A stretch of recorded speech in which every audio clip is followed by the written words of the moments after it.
maniática. Si te gusta mi flow, que errática. Como baila ese reggaetón bien sática, formando una erupción volcánica. Esa tipa maniática.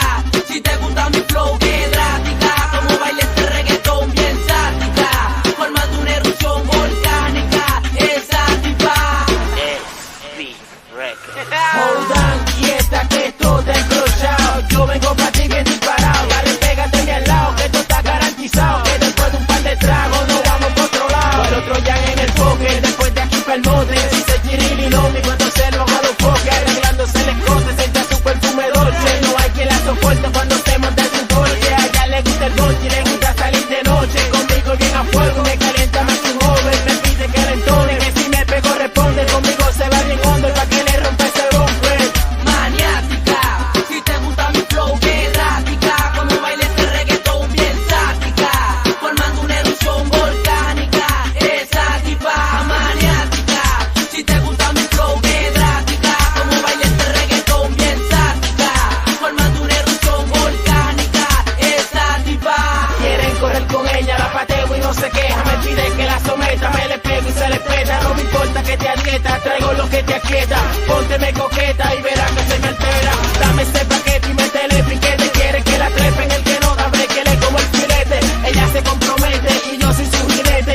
Quiere que la apriete y por el cuello la bese. Maniática, si te gusta mi flow, que errática. Como baila ese reggaetón bien sática, formando una erupción volcánica. Esa tipa maniática. Si te gusta mi flow, que errática. Como baila ese reggaetón bien sática, formando una erupción volcánica. Esa tipa maniática. Ven y pónteme versática. Está lento charcho. No, sí, es mi récord. Es mi récord. Yo. Big shout out to everyone watching. Thank you for being here. It's Jrod on point. You're very appreciate it. Big shout out to the 18 viewers that we have here today. Thank you so much. Thank you for spending your morning with us, the On Point family. I'm your host, the host of the most, Jrod on point. Big shout out to you. Today we're gonna be talking about this big mess, because it's a big mess. And again, we're going into podcast mode because again, it's all about the message. It's not about the messenger, it's about the message. First and foremost, I want to apologize for the delay of today's live stream. Baby daughter not feeling well. She's not feeling good. So, when she don't feel good, she just want her daddy. So wanted to make sure that she took her medicine. I wanted to make sure that she was well and taken care of before I started the live stream. We're gonna keep it mellow today. We're just gonna chill. We just have a live stream yesterday about the situation that is going on and the allegations that are posted against the academics. So hopefully y'all go and check the live stream and see Jrod on point talking about different type of different topics. This still has to do with true crime because it's a crime element. It's a crime element in the allegations, and even though at this day today is nothing criminal in the court of law, it's a lawsuit. That is very important for us to pay attention to that, because this is the people in the media that a lot of youngins and a lot of adults are looking up to. Content creators like academics and content creators like many others that got allegations like P. Diddy and Drake and all these major celebrities, which we believe that 2024 is the year of the exposure. is the year that a lot of shady individuals began exposed, and we are here for all the tea. Make sure that you like and subscribe our channel. Please make sure subscribe to Jrod Point so you can enter to the conversation here on our chat room. Big shout out to Amy Conway. She was early here, hanging out with us, and she asked me a question about when Bryan Kohberger changed his PA license plates. Let me show you real quick here. Big shout out to Amy Conway. Big shout out to Amy Conway.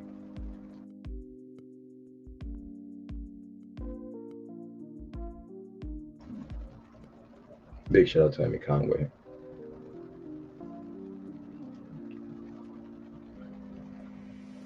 Okay, found it. She said, got a question, brother.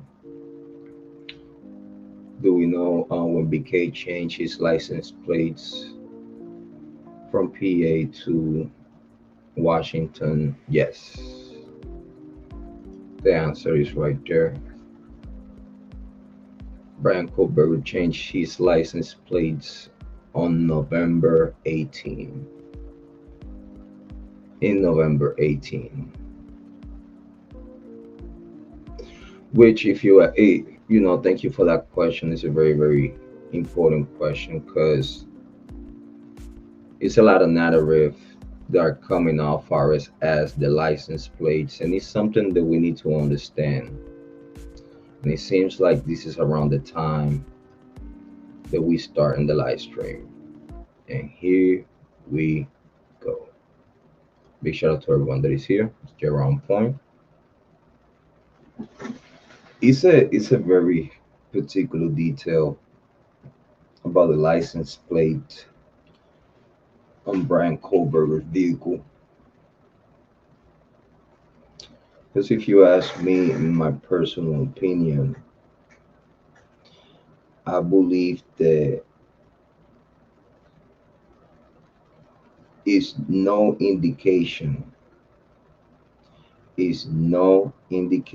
nor evidence that the white Elantra that they talking about is no evidence of not having a front license plates. And I repeat so everybody understand about what I'm talking about. Due to the information that I have gathered, I end up with the conclusion that I believe that in those cameras, when they talking about white Elantra, and when we talking about cameras, is no evidence to back up that theory that they have. Is no evidence right now as we speak that the vehicle, the white Elantra vehicle, possibly used to transport the killers of the crime scene. We believe there is no proof that will back up that narrative of the white Elantra in those videos or pictures. Is no evidence that indicates that that vehicle in question didn't have a front license plate. This is why that question from Amy Conway is so important, because it's actually important to know when the license plate was changed. Because people been using that narrative. All authorities said that the white Elantra in question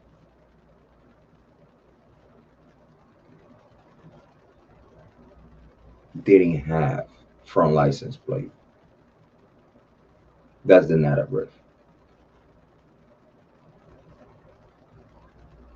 But that I know of today, at this day today,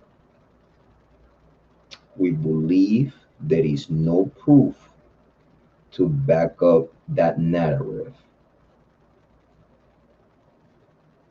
I believe that narrative was brought up after they already chosen who they are going to pick as a fall guy. And this is just a creation of narrative to make believe that they have any type of evidence against Bryan Kohberger.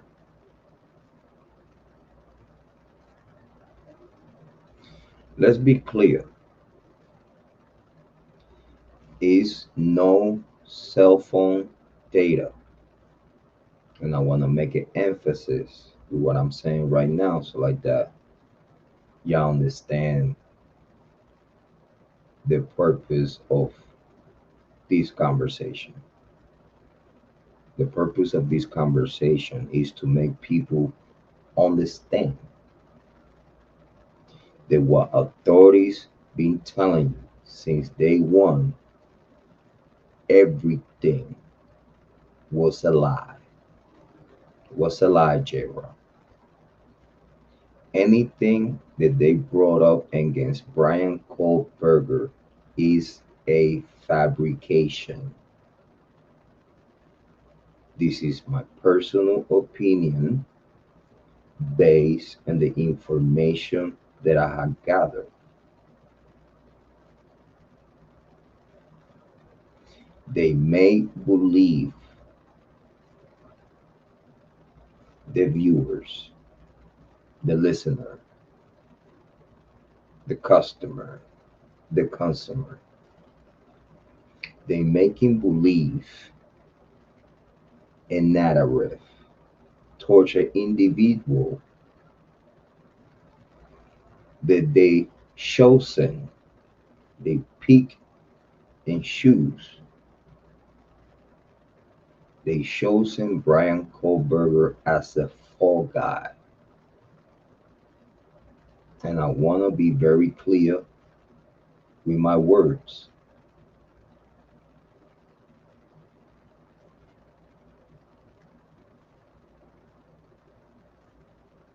They chosen Bryan Kohberger as a fall guy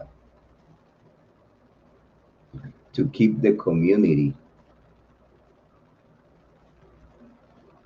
in silence, to keep the community not worrying about what's really going on, doing damage control and utilizing chaos for financial prosperity. So a situation that will shut down one of the biggest, if not the biggest income provider within that area.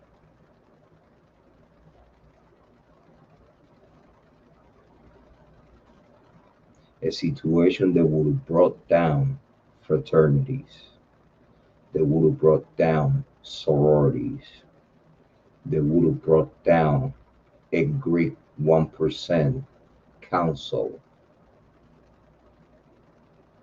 Because everyone is responsible for the safety and the culture within the studentship. Let's be clear. In this situation within the Idaho 4, right now as we speak, they still on time. And again, and I repeat, just seeing 18 people watching this live stream right now. 18 people. From those 18 people that are not talking in the chat room, you could believe that it's FBI agents listening to me, and that's a fact. You better believe the Moscow PD is listening to what I'm saying. You best believe that Bill Thomson and Ann Taylor is listening to what I'm saying right now as we speak. And that there is not far-fetched.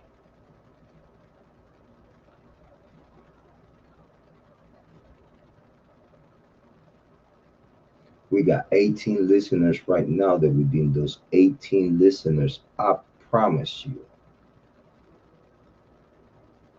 they are listening to the words that are coming out of my mouth within detail.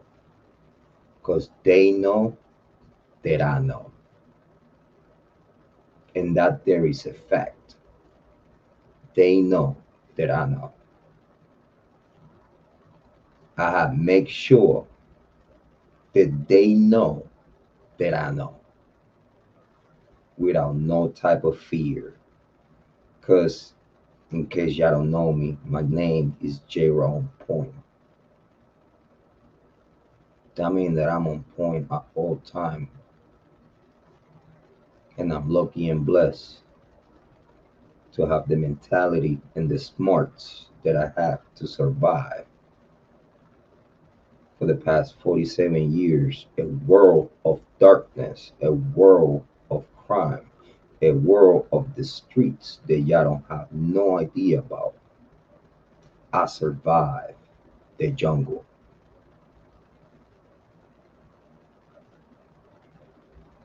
And due to that I survived the jungle, I came out of the jungle with certain skills that not a lot of people has or gain through life. Because my personal particular experience in life allow me to have the understanding of what criminal mind is all about. Forget about the criminal mind element that I know. Let's talk about me going elbow to elbow with celebrities, going elbow to elbow with politicians. Yeah, that's Jrod Point.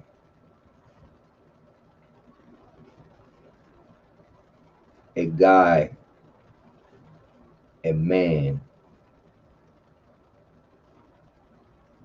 that a lot of people know me personally. I have a big family on both sides of the fence, on my mom's side of the fence and my dad's side of the fence. Is amazing of how big both family trees are. And in case y'all don't know, I'm gonna give you a little understanding about me. In both sides of my family tree, we all are descendants. We are all bloodline that has given me the opportunity to meet and greet people in very high places in the world. I just want to give you a little understanding of who you are listening to right now. And that there is nothing to brag about, if you know what I'm talking about. That there, believe me and you, is nothing to brag about. It just is.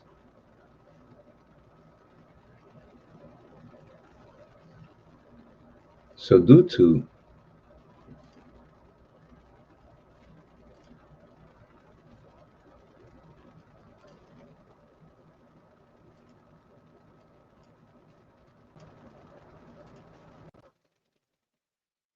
let me make sure my sound is good.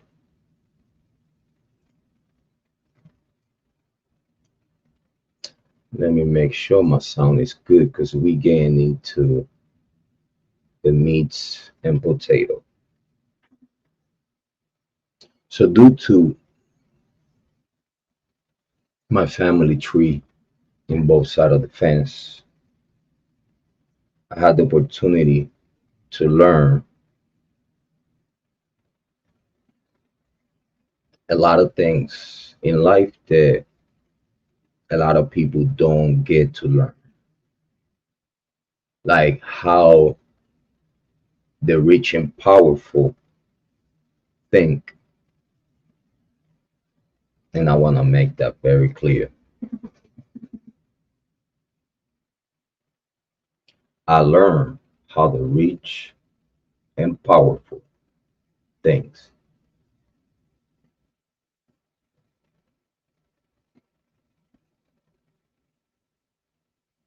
I learned how to any criminal out there in the streets thinks, how they go about business, what they think that they could do and not do. So due to that, this is why here in True Crime, I'm an asset because I have personal knowledge about life that y'all don't have no idea about.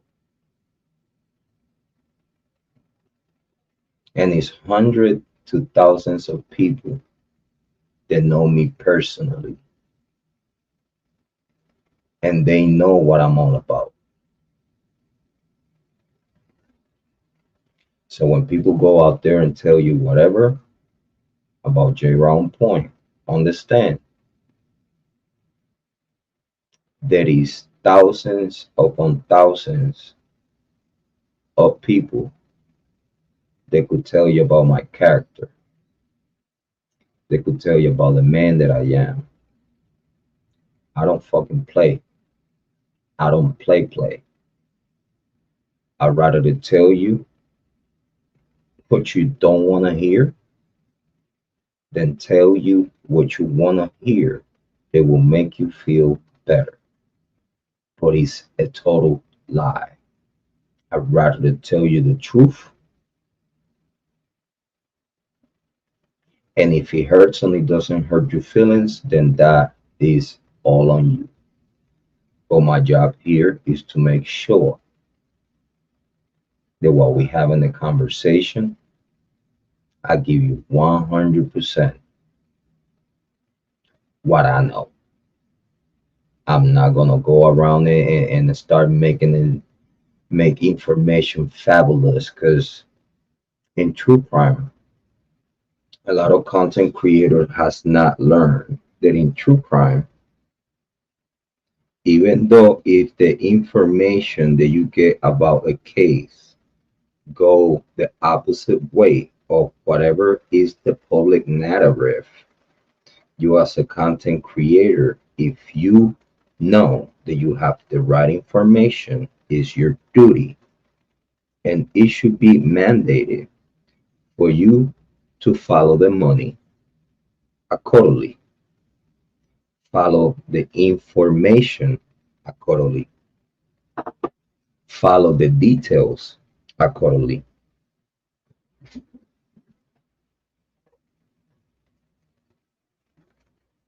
So if you've been following this case since day one, like so many content creators fill their mouth with,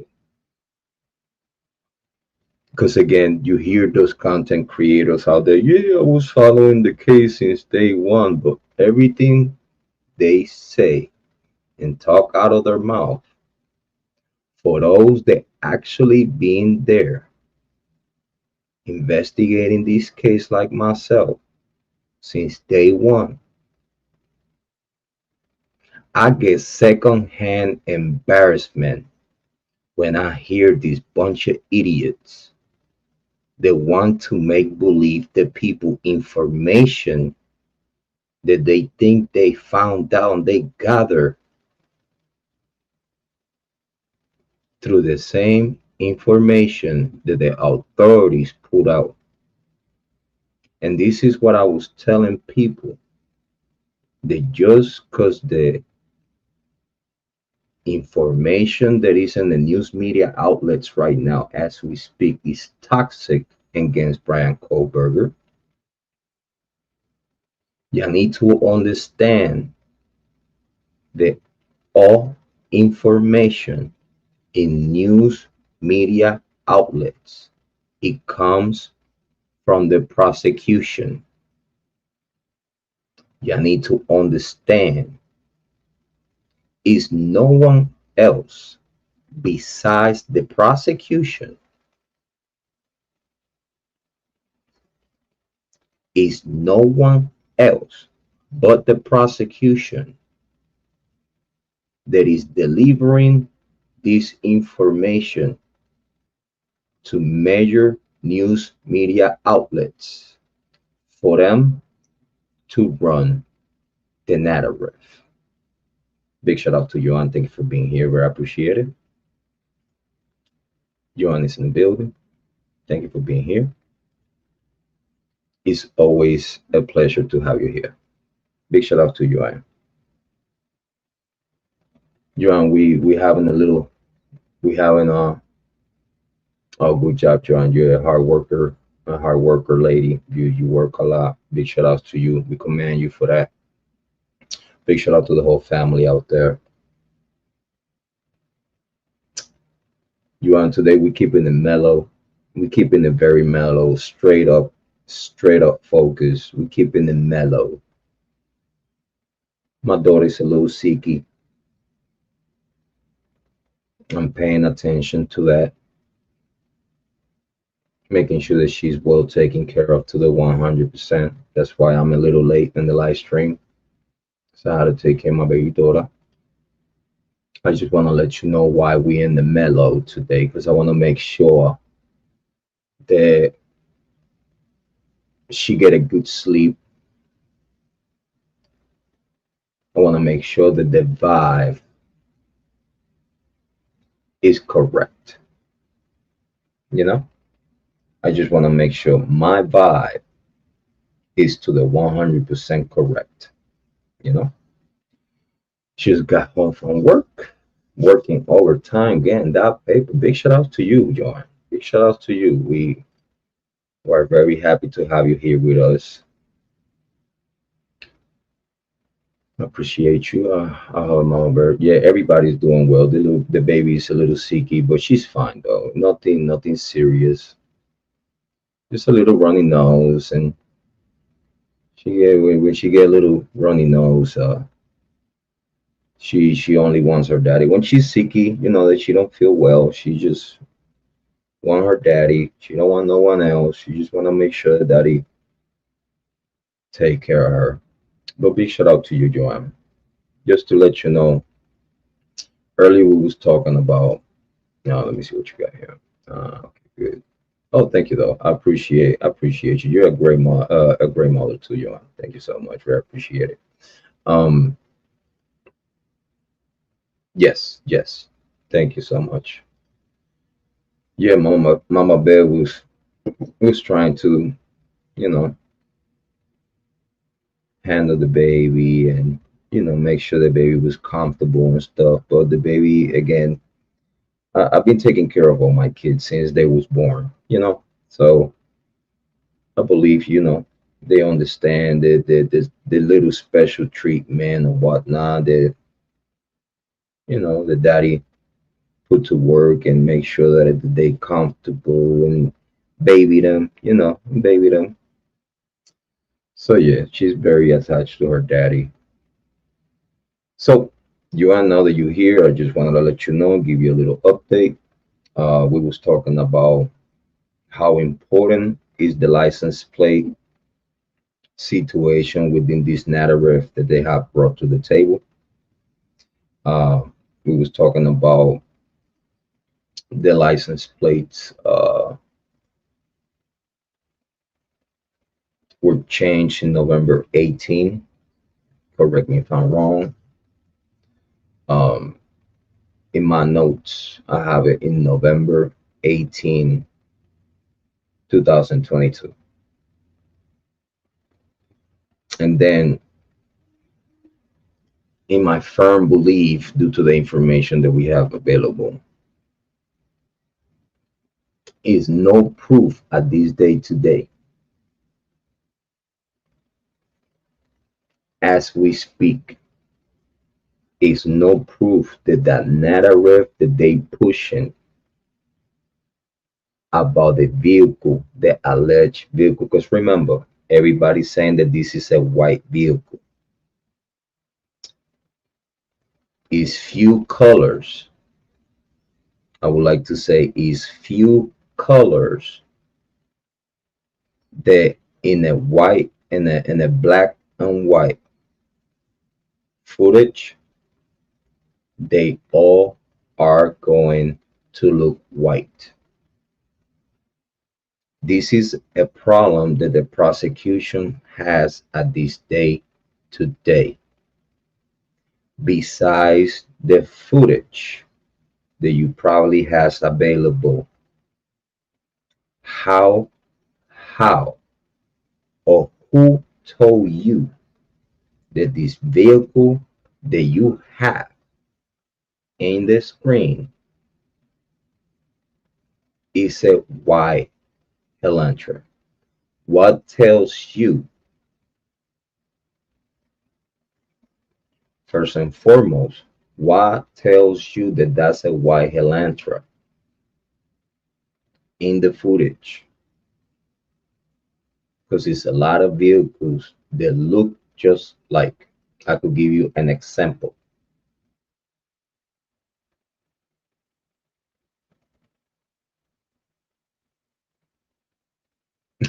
Thank you so much. Appreciate Joanne. Thank you so much. Thank you, thank you, thank you, thank you. Joanne said, agree, silver looks white in the dark. Yes, yes, yes, yes, yes. Silver, yes, is very, very just like, it will pass by white in a white, black and white footage. Joanne said, please leave some of your DNA in the like button. Thank you so much, very appreciate it. We won't frame you for anything, and that's a promise. We will make sure that we defend you in court. Or at least we defend you here in the court of true crime.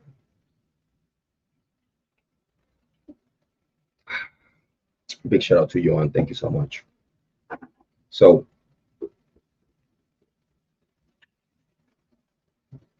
is no indications at this day today. Is no indications at this day today that it will confirm that the vehicle in question is a white Elantra.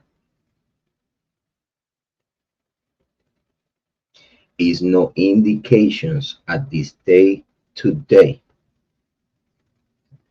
that the white Elantra in question did not have a front license plate. I believe that the angles that they have, and remember, this is due to my own personal, private, civil investigation. At this day today, and I don't care if this is on sealed records, because guess what? I could talk about it. Do you understand that? Jrod could talk about it. Because it's nothing, ha ha, it's nothing that is stopping me from telling you if by any chance I have information that is on the seal. If that was the case. if I had any information of what is unsealed, is nothing stopping me from telling you. And again, I just told you, you see all the people that is watching, right? They are not in the chat room, right?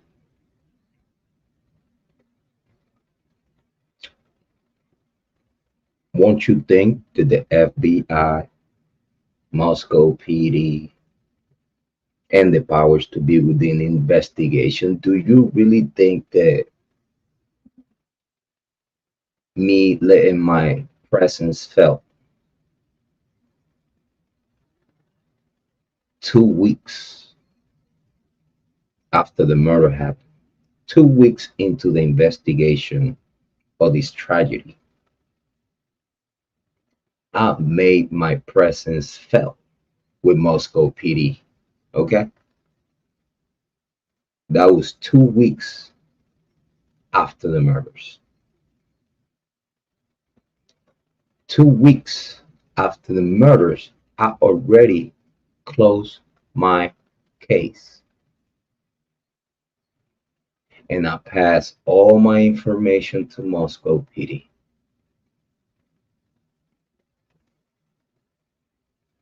So now you're gonna tell me having not just one, but two, but three.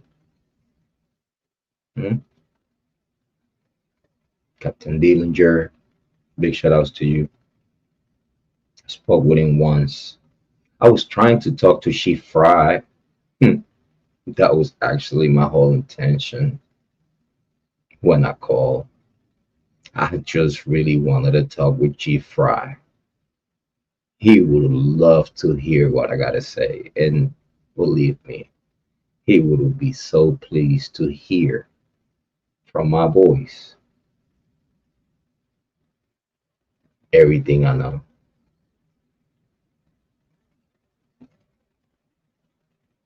Everything that I left on record, on recording, on a recorded call, and make sure that he hear in his earlobe. You know I know, right? I hope you know. I hope you know I know, right?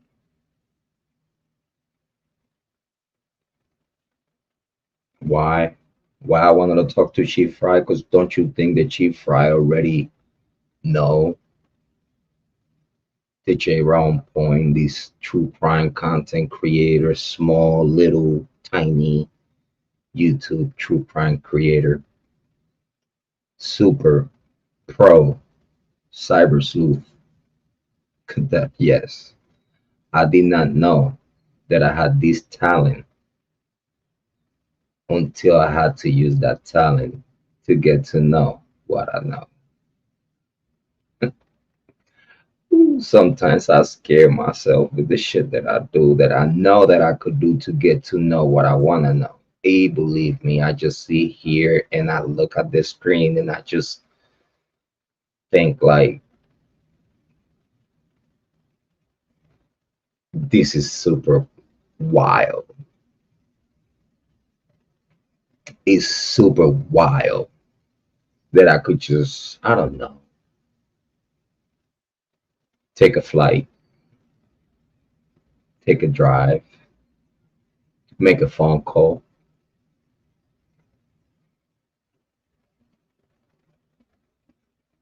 have a video conference with someone very, very high in the tippity top of Idaho government. Mm, mm, mm. That's my favorite part. This is like my favorite part of everything true crime. Mm, mm. And it's knowing what I know, knowing the people that I know in politics, having the family members that I have there lately. Big shout out to Big Jrod. Big shout out to Big Jrod on point, my dad. Big shout out, and it hit different when Jrod Jr., myself, sent a big major shout out to Big Jrod, my dad. Big shout outs to you, bro. Big shout outs to you. I'm gonna make it easier for you. Fifth floor. Hold on. Hold on. You have your popcorn? You have your popcorn ready?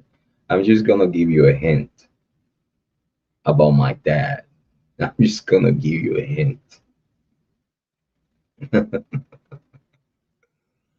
Fifth floor, supervisor in Pfizer's headquarters. I'm just gonna leave you with that, and I'm gonna repeat so you write it down. Fifth floor, supervisor in Pfizer headquarters. Big shout outs to my dad, Big Jrod. Big shout outs to you. But yeah, I guess I'm just lucky to have family members in very important places. So I guess I'm a lucky guy. But when I tell you there is no proof that indicates that the narrative of the front license plates in this particular video, in this particular vehicle, we believe is cat. We believe that that was a made up narrative after they already knew who was chosen to be the fall guy.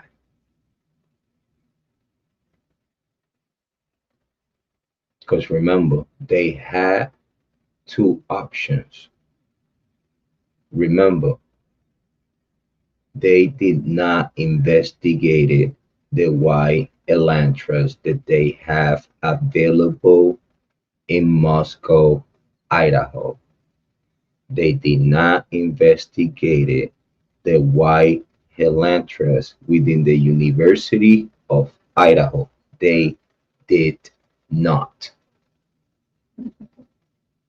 They did not investigate at all whatsoever none of the young adults that goes to the University of Idaho. They did not investigate it at all whatsoever. No one within fraternities, sororities, staff of the University of Idaho, even the Greek Council board of directors, none of them got investigated.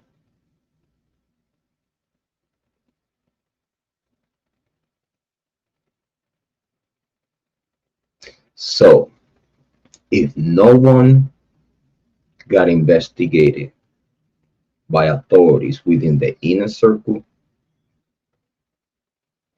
how can they explain that they went across the state lines to Washington to look for information about a possible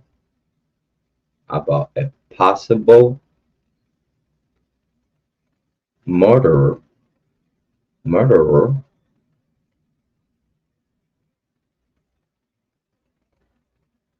in Washington WS University. This happened way before The allegations of Bryan Kohberger's sister calling authorities to give him a hint that, hey, we believe that my brother could have something to do with that. Even that narrative right there by itself, if you ask me, I believe that it's all made up.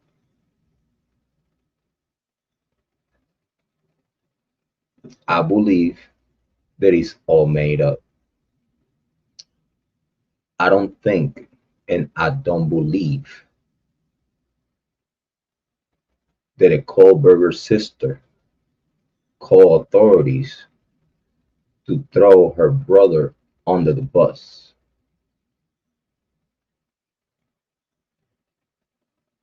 Because then explain to me how she gonna lose her job if she was part of catching her own brother. Just make that make sense for a second. If it was true that a Kohberger sister called authorities to give him the heads up that they believe their brother could take part of that, now you help in the investigation if that was true. And if that was true, nobody would look at you in a bad way. Like, I don't think that you would have lost your job, which, if you ask me, that's cap too. This is just my personal opinion. I believe that was cap just to make Kohberger look like, oh, everybody's looking at him like he did it, blah, blah, blah, blah, blah. Fuck out of here. Stupid. Because it doesn't make sense that if he's one of the sisters helping authorities to get to their brother, it doesn't make sense of them losing their job at all whatsoever. Because they don't have no part, no partaking, and they don't have nothing to do with the business of their brother. And listen, we are in 2024. We listen, that narrative is like from the 90s and 80s. I'm telling you right now, that narrative is from the 90s or 80s when someone had an allegation of, let's say, for example, this one guy killed someone. They would look at their family weird because they don't have no other information through the internet.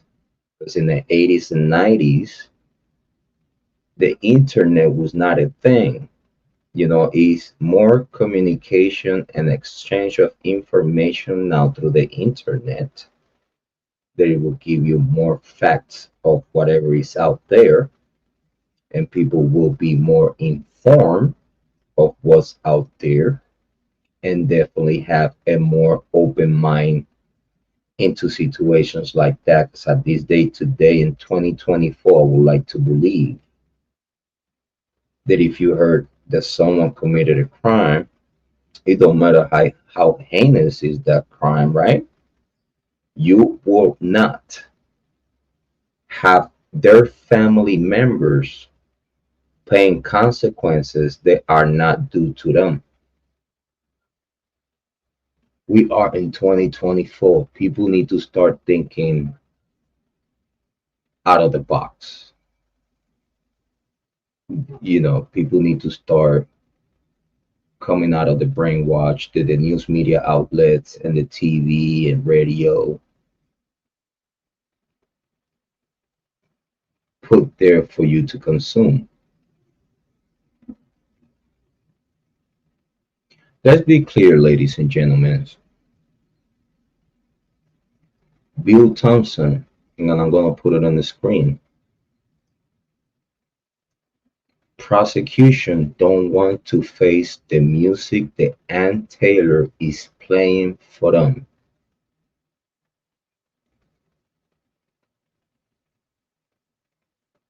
I want anyone Big shout out to the lady. Thank you for being here. Very appreciate it. Big shout out to the rally. Thank you for being here. Very appreciate it.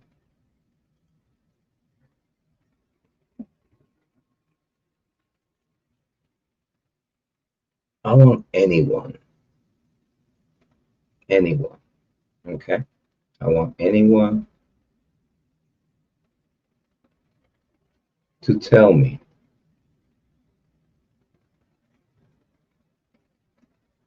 that in a way authorities got to Kohberger. I want anyone to tell me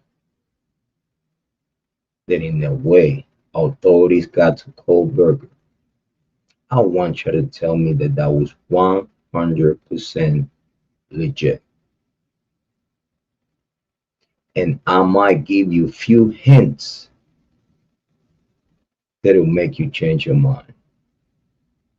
Because as we speak in this channel, we have spoken about the reasons why we believe that Kohberger is 100% innocent. And everything we have told you since the very beginning, everything has come back to us with everything that is going on in court as we speak. We're going to go through some footage because I want to make sure that we finish our food. I want to make sure that we finish our food because we have a video from the latest court hearing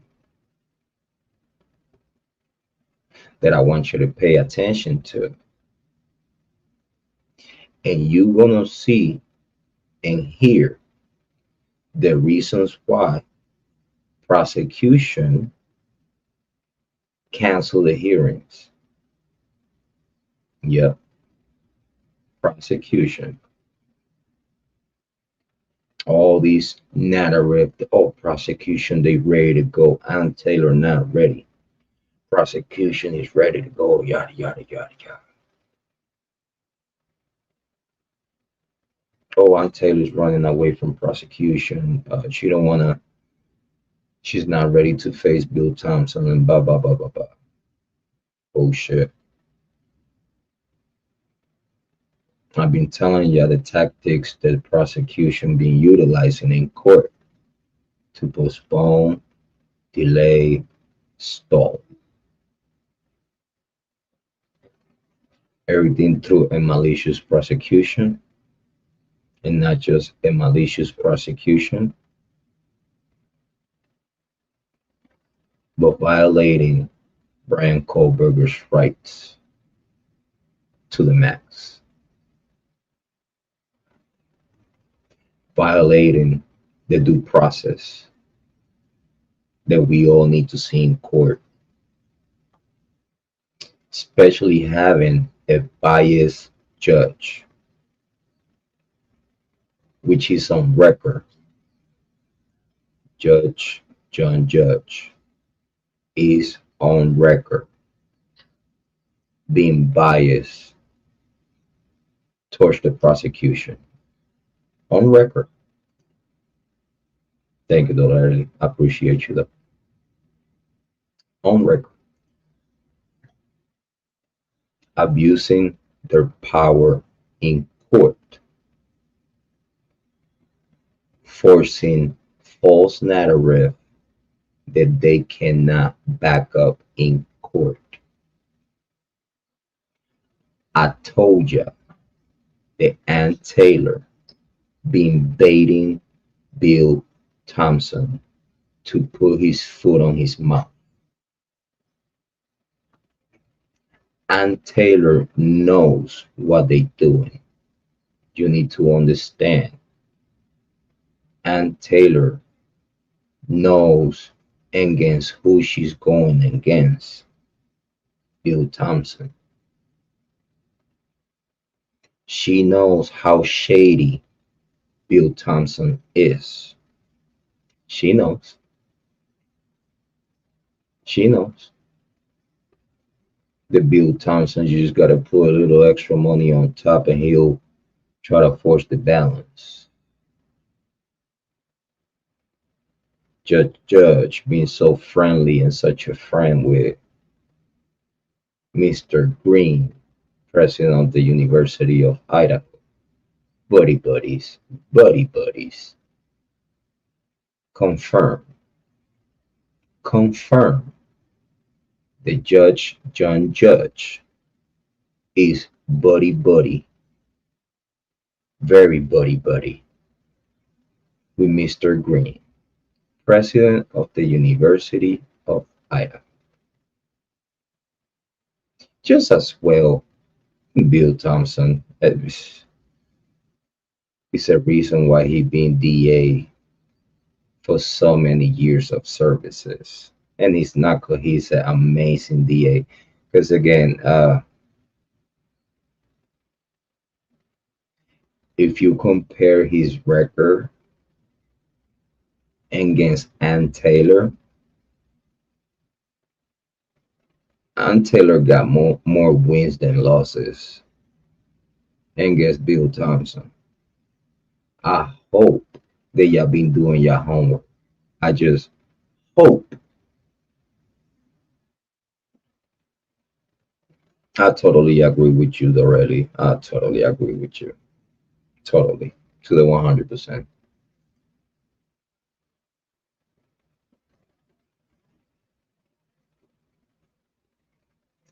How come that they have a hearing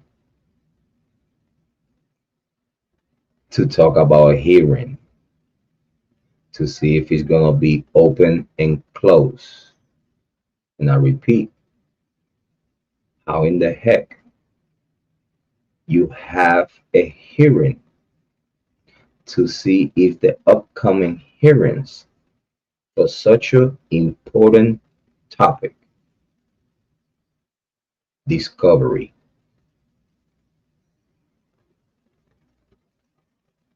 and after you have that hearing, and I'm talking to the prosecution right now,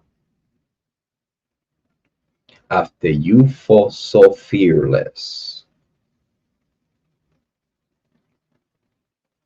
to make sure that you buddy judge close and make those hearings private, after you waste all that saliva in court and you win because the judge closed the hearing. Not even you winning the hearing, not even you winning the motion to suppress in private the upcoming two hearings, the 14 and 16. Bill Thompson won his motion to keep it private from the public. And even though it was about to be private, you still didn't want to face the music that Ann Taylor was about to play with you. Because you knew, Bill Thompson, that you was about to look super stupid. And due to that it was a closed and private hearing, I promise you, and I know for a fact that Ann Taylor would let you have it. I know this for a fact that due to there is a closed hearing, now the judge cannot tell Ann Taylor tone it down, because the only reason why he said tone it down and don't go personal, remember, in court nothing is personal. The judge knows that.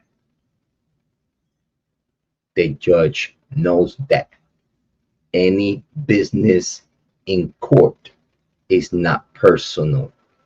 And even though the tone increases, even though if it's some temper, within was the conversation all up, even though if the lawyer is raging, the lawyer is not raging in court because the lawyer is taking it personal. The lawyer is raging in court because that's how fucked up this case is. Period. Because Ann Taylor recognized the dirty tricks and loopholes that Bill Thompson is utilizing to keep Bryan Kohberger locked up while being an innocent man.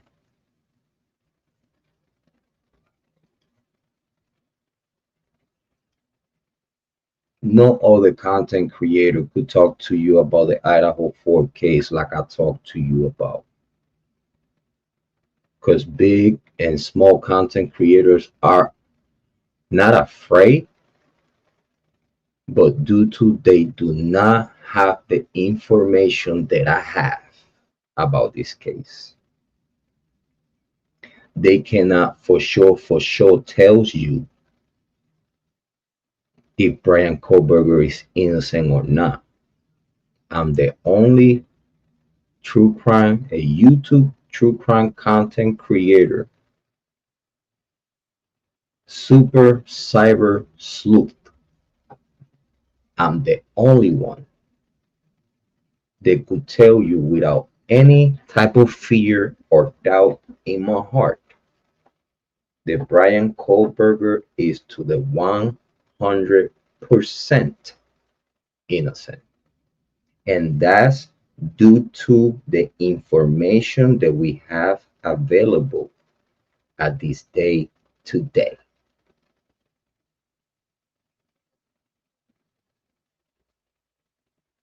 What back up my statement? My statement is backed up by Bill Thomson, by Ann Taylor, by Judge John Judge. They are telling me in court that the information that I gave Moscow PD 2 weeks after the murder is 100% accurate. And it's the same reason why the University of Idaho forced Moscow PD to have this investigation somewhere else. Because they did not want no blood on their hands that they already have. And this is the same words that I'm telling you. If somehow after all this situation get a fork in it,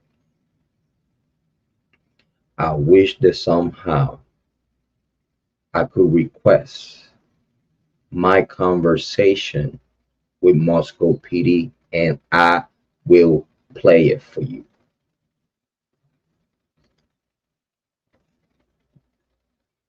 And then, only then, y'all all will believe that Jrod on point closed this case in 2 weeks.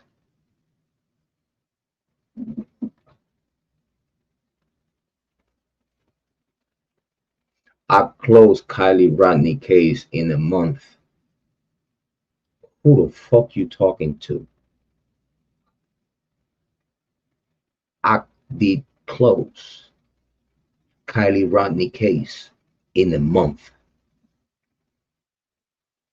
And that was that day that I gave Nevada County Sheriff all the information that I had available with motives and names for them to go and arrest.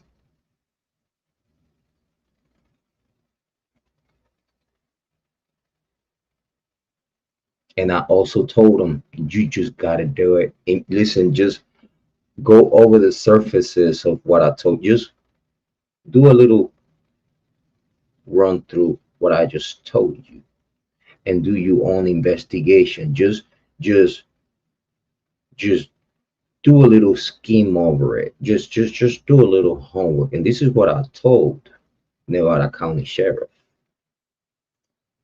Just do a little run through to this information that I'm telling you.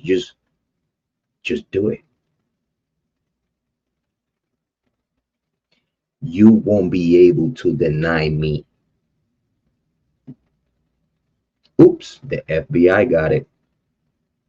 Oops, how to give a report to the FBI too. Could best believe, soon as I knew, soon as my own information took me to the conclusion, the Nevada County Sheriff was covering the murder of Kiely Rodni. I rendered a report to the FBI. Guess what? The FBI took over the case. You're welcome.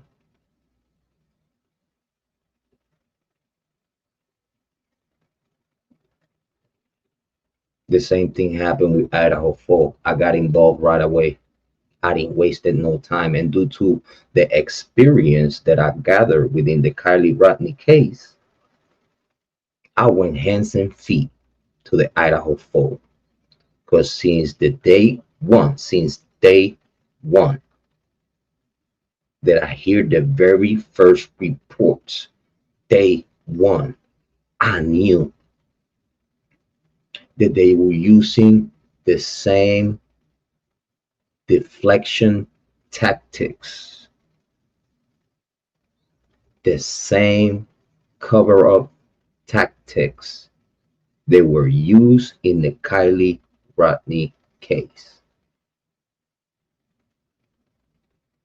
And if you ask me, it feels to me like it's the same people, which is not, but believe me, it's like sometimes I get the feeling that the same people that is covering the Kiely Rodni case and the same people that are covering the Idaho 4, if you ask me, the same people are part of the same cult.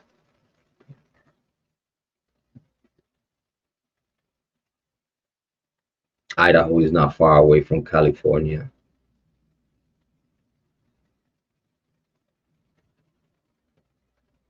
It's a lot of hold on. Listen, I'm gonna give you a little something. Okay. I'm gonna give you a little something because I want these people to get terrified. I told you I'm a piece of shit. I told you I'm a piece of shit.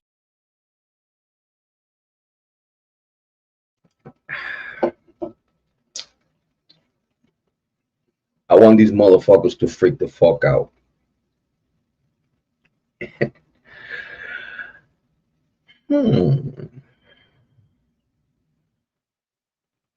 Will you believe if I tell you that Mr. Green, the president of the University of Idaho, has property in Truckee?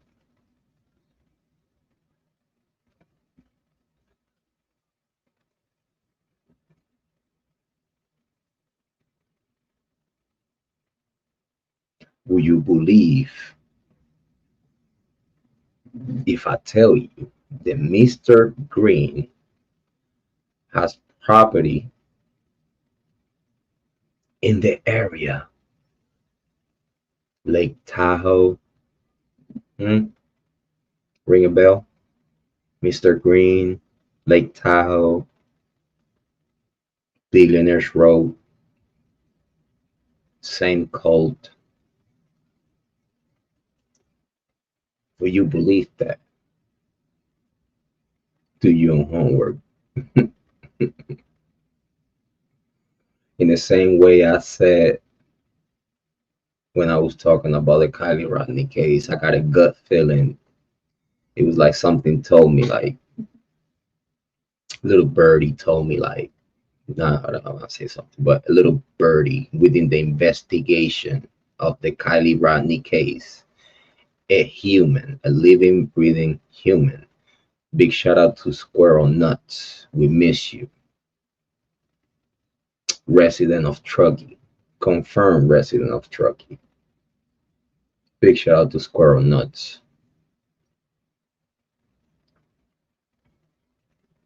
Told me they planning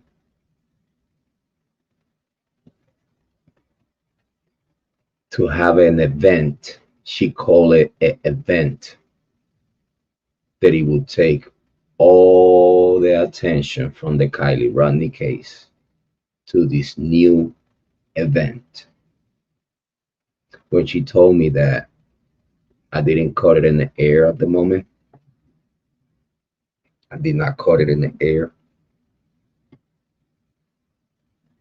But then after I thought about it, I was like, it makes sense. Because I have my foot on their throat.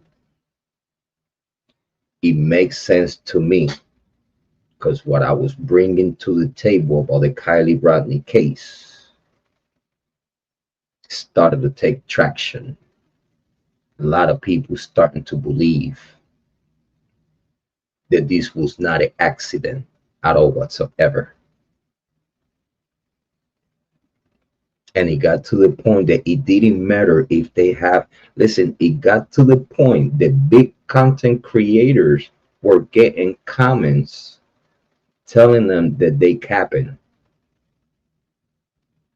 Is more people out here in YouTube that believe that Kiely Rodni was murdered than people that believe it was an accident. Because it doesn't make no fucking sense. And it got to the point that the viewership just needed to listen the delivery, the tone, and in the way they performing their takes about Kiely Rodni as an accident. Everybody could feel the bullshit in the air. Everybody could have felt that these big content creators in YouTube, every time they mention accident about Kiely Rodni, it was a cringe in your guts and it was an anger. Just listening to these idiots that don't have no fucking information reliable enough to make it make sense. But that's how they do favors to their own people, creating false narrative for donations. Because that's the rule of the game. Help me out with this narrative, I'll send you some donations. Help me out with this narrative, I'll send you some donations. That's how they do it.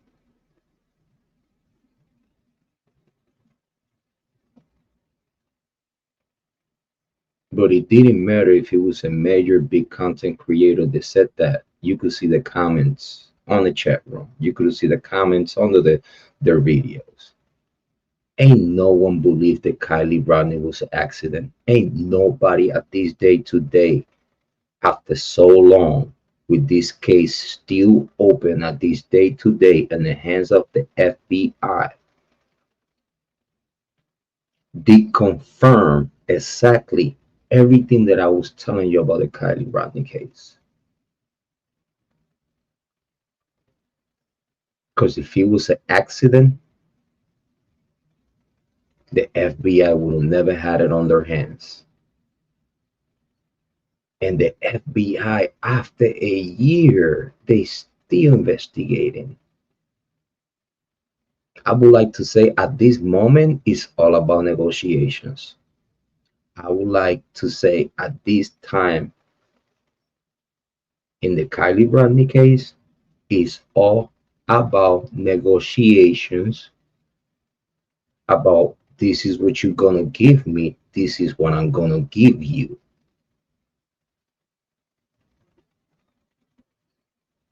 What they trying to figure it out right now, and I'm gonna tell you because I know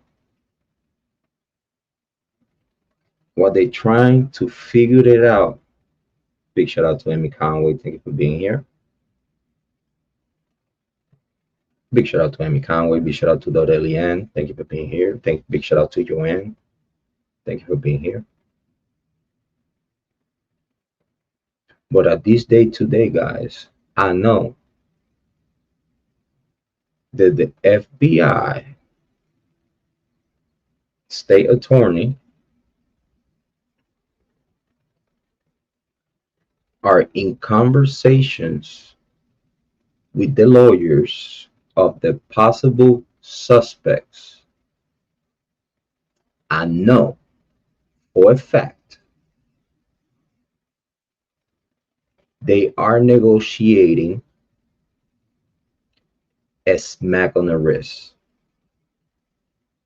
They are negotiating how they're going to make sure that they're going to close this case with minimum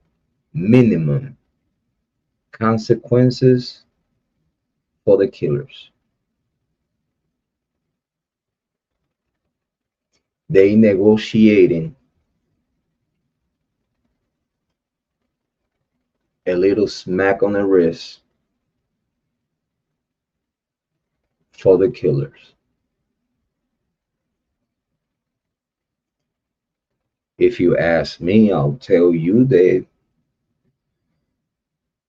quite a few of them gonna get some manslaughter charges. It is not gonna be murder. It's not gonna be a premeditated murder. I would like to believe that the people that is gonna get arrested in silence, the people that is going to get arrested in silence are gonna get a smack on the wrist and probation. And that's about it. It's not, they're gonna close the Kiely Rodni case with very minimum consequences for the killers. But they will close the Kiely Rodni case soon. Yeah, I know what I mean. And believe me, I don't like to know the shit that I know. It bothers me. But I do know that whenever these people get arrested in silence, and I repeat, it's not going to be published. What's going to be published is going to be them. And what I mean them is the FBI closing the case with very minimum consequences for the killers. At the end, the case is going to be closed, and Kiely Rodni is still not going to get no justice at all. And the killers, they will still get away with murder. Because they're going to admit, they're just going to admit, play no contest to a manslaughter charges, involuntary manslaughter or whatnot. They will make it very, very nothing.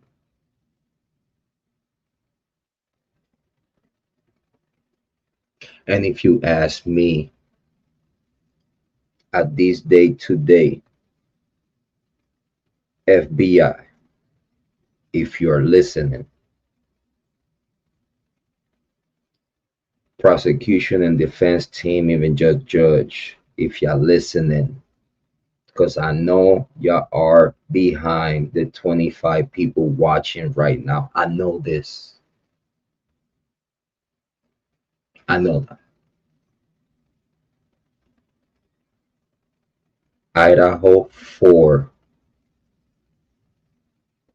could still be fixed. Idaho 4 could still be fixed. What I mean fixed is re undo your wrongs, undo them now. You still on time to fix this problem. What's the problem? You have an innocent man behind bars. At this day today, you do not, after this long, a year plus, having Bryan Kohberger locked up at this day today, you have not shown no proof to the court that will indicate, that even insinuates with proof that Bryan Kohberger is guilty. You don't have no proof that Bryan Kohberger committed this crime, and you know this. You Bill Thomson, you holding nothing that could be used against Kohberger in the court of law. You know this. Judge know this. Y'all both know this. That's why y'all both of y'all are working together. Okay. This is why Judge and Bill Thomson together are working with the University of Idaho to keep an innocent man locked up with no evidence at all. Because just because a secret indictment came back, that don't mean nothing. That don't mean nothing. Because those type of secret indictments are easily manipulated by the prosecution and the court clerk, the wife of Chief Fry. This is how fucked up this shit is. This case is on the hands of vandals.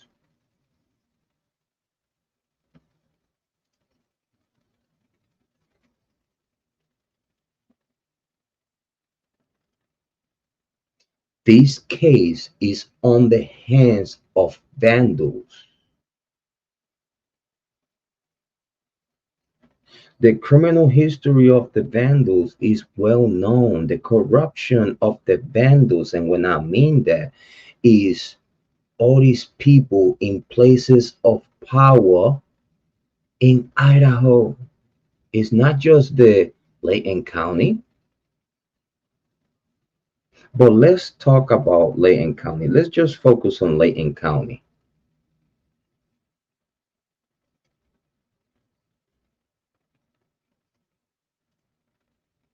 Everyone, every single person in a place of power in Layton County is compromised because they are all vandals.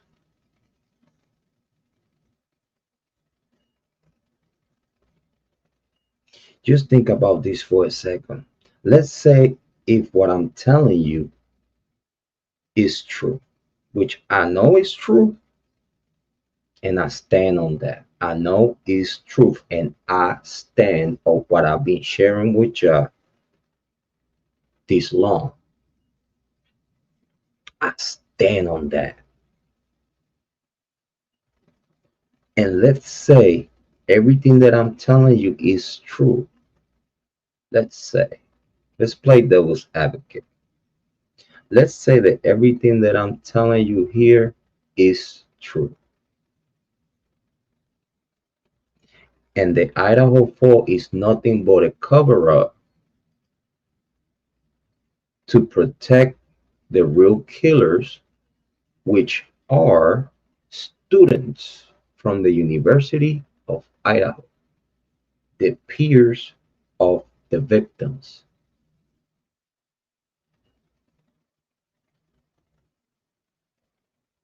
Let's say that was truth. Everything starts from the very TBD top. Who's running the show? Mr. Green, the president of the University of Idaho. This is the guy that been running the show since they were notified that these young adults were dead in a sorority house. Because yes, that's the name. That's the proper name for 1122 Queens Road. Let's just be proper. Let's just be proper and let's stop playing games. The property in 1122 Queens Road was a sorority house inside of a community that everyone on that block, even the buildings next door, belong.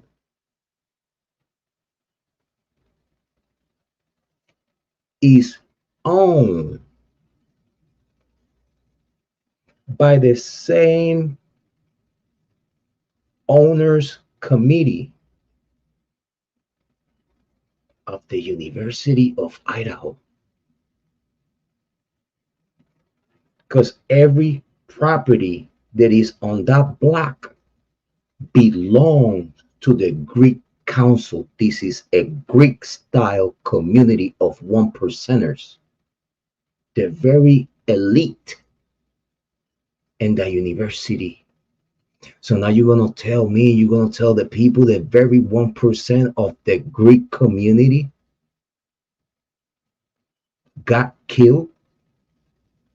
Were they supposed to be safe? Because for you to be part of the Greek 1% community, security is a must. Ain't no one coming from nowhere outside of our premises to harm no one. This is how we know that when the killing occurred, everyone in that block knew what was going on. Everyone. Everyone in the immediate houses next door heard the commotion.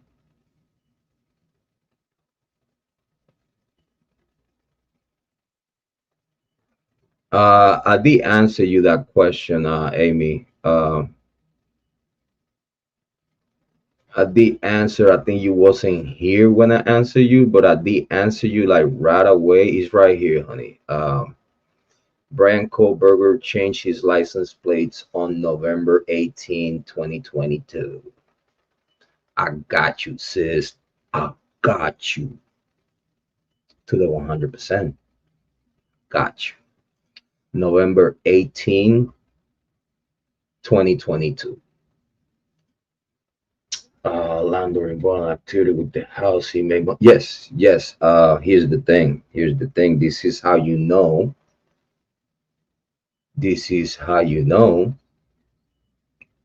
Okay. Let's see what she said. Joanna, you remember the date? Yes. I just showed it to you, sis. Right here. November 18, 2022. November 18, 2022. That was the day that Bryan Kohberger changed his license plates on record. On record though.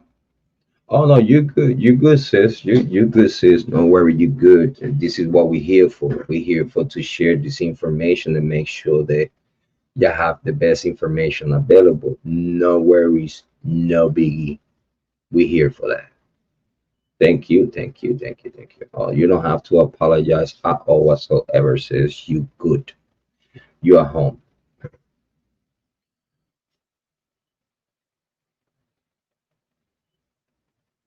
If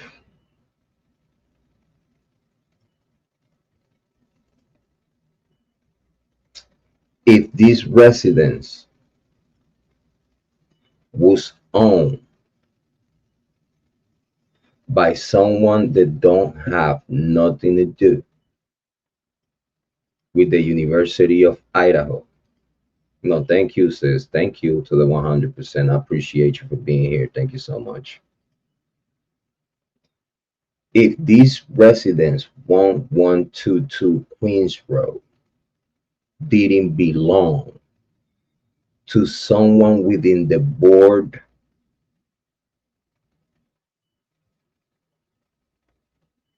the committee, in the University of Idaho, the University of Idaho and Mr. Green wouldn't be able to have ownership of that resident. I'm gonna tell you more. Do you want to know how the state of Idaho is covering this murder, this massacre? Do you want to know how and what indicates you that the state of Idaho is behind the cover up? And when I mean the state of Idaho is, of course, University of Idaho is property of the state. This is why I have to tell you that the state of Idaho, I'm gonna go further than that. I would like to blame the governor of Idaho. I would like to blame the governor of Idaho of not doing due diligence to make sure that his peons didn't cover this murder. The governor of Idaho gave $1 million to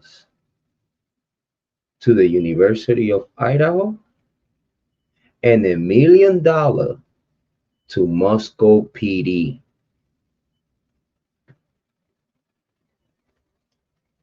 $1 million to the University of Idaho to utilize that money and whatever resources the students needed and staff to make sure that everyone was in this right state of mind with counselors or whatever, and however the University of Idaho was about to do to make sure that their community have the assistance that they needed.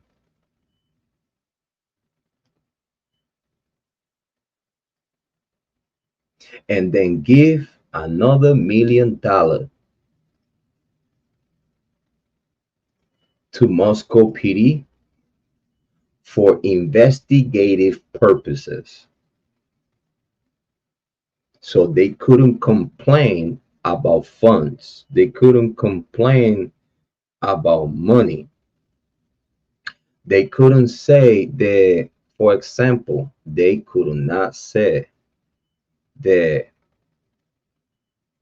we didn't have money to investigate the whole inner circle. We didn't have money to investigate all these people that we needed to investigate to get to Kohberger. Because they had $1 million to spend in the investigation. That was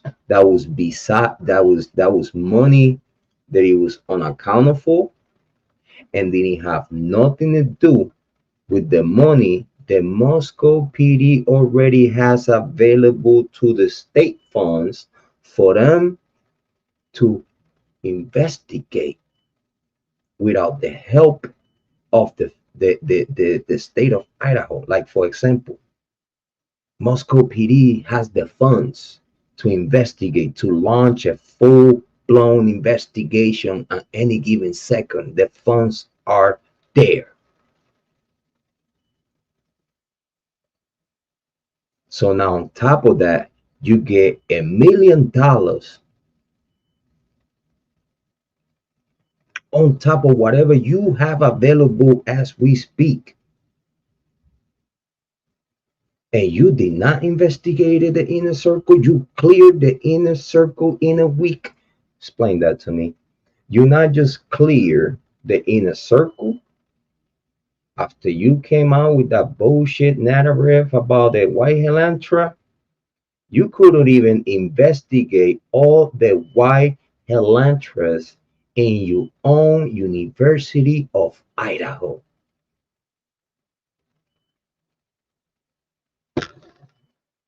Explain to me,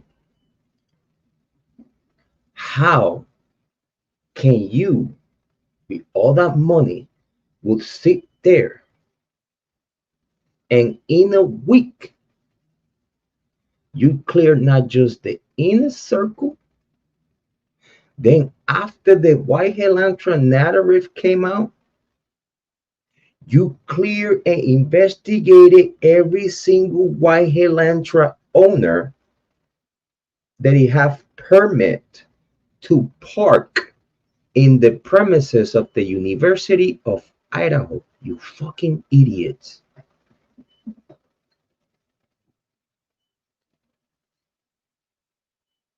After you clear every single white Helantra in the University of Idaho, you still have to clear every single white Helantra in Moscow, Idaho. So if you motherfuckers didn't do that, how the fuck you got to Kohberger? How the fuck, without investigating the inner circle, the immediate typical suspects, how the fuck you ignore the obvious suspects, and just because they are students of the University of Idaho, you are not going to investigate them. Whatever alibi they give you, for you at the moment, it was way better alibi than whatever Kohberger is giving you right now, right? Because again, people want to talk about stupid alibis that cannot be believable. So you're going to tell me that Bryan Kohberger alibi is not believable enough for you? Or you're going to tell me that Jack Decor alibi is enough for you? And you're going to tell me the alibi from Dylan Mortensen is enough for you? After she switched her narrative within 2 weeks and a half, Dylan Mortensen, from being in the first floor, not hearing, not seeing nothing, due to that did not fit, and that would have put her as a suspect on the front line, yeah, allow her to change the narrative and the alibi. Because believe me, when you a suspect and the cops get you first alibi, but then randomly you change your alibi, you will go in handcuffs. It's no if, it's no buts, it's no whats. When you give investigators a first narrative, you better stick to that. You better, before you run your mouth giving any type of narrative to investigators, you motherfucker better either not say nothing, or when you're going to say something, make sure that you say something, you're going to stick with it. Because soon as you change your alibi from being in the first floor, not hearing, not seeing nothing, trying to use Bethany Funky as your backup for your alibi, I believe that shouldn't she told you, leave me the fuck alone. I know what you did. Leave me the fuck alone, dog. I believe that's what Bethany told Dylan Mortensen. Because we could tell and we know that Dylan Mortensen was trying to use Bethany Funk as a backup for her first alibi. Because again, she could have not said that she was in the room across the hallway from Bethany, because that room was not suitable and it was not prepared to have no one sleeping there. That was a stash room. That was the little, or what you would call it. That was the little storage room. That's the room that the cops were picking in, that we got to see Ethan's golf clubs. That room was not suited nor ready to have no one sleeping there. So when you said that you was in the first floor, not hearing, not seeing nothing, you was sleeping, that means that you was sleeping with Bethany in the same fucking bed. Bethany told you, no, leave me the fuck alone. I know what you did. Maddie was my sister. Because Maddie and Bethany were sorority sisters. Maddie was showing Bethany Funky the ropes around the sorority.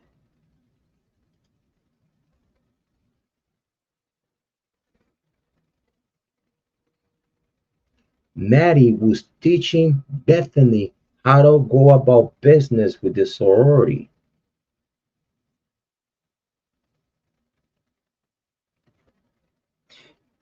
And you believe that after people make a bond that way, you're gonna tell me that you can see that Bethany told Dylan Mortensen, leave me the fuck alone. I know what you did, and I'm not going to help you. Leave me the fuck alone. And she left Idaho to not ever come back because she realized that the whole vandal shit don't mean nothing. They will still kill you if you are on the menu that day. And yeah, you heard me. On the menu that day. You leave a vandal, you die a vandal. I know you have heard this phrase before.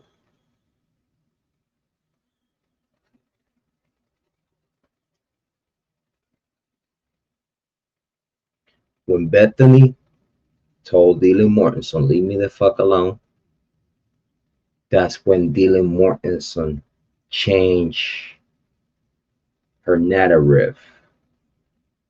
Because by then, they already chosen who they are gonna go for first. And they were lucky enough. Moscow PD was lucky enough to have two possible fall guys to utilize to get the focus away from the University of Idaho.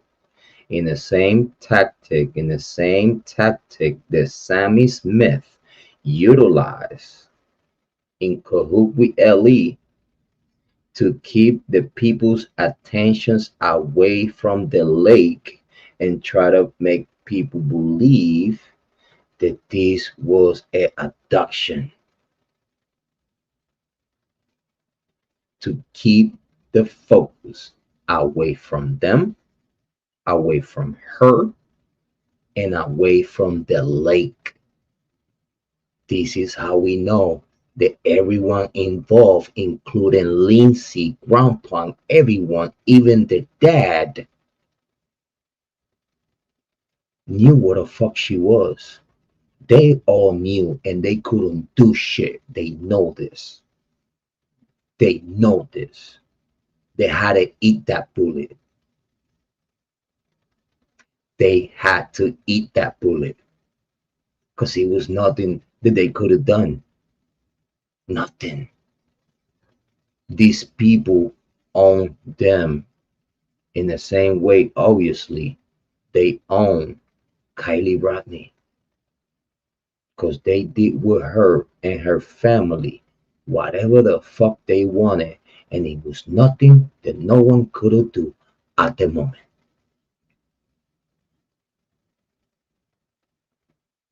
And the same fucking thing they doing to the family members of the University of Idaho folk,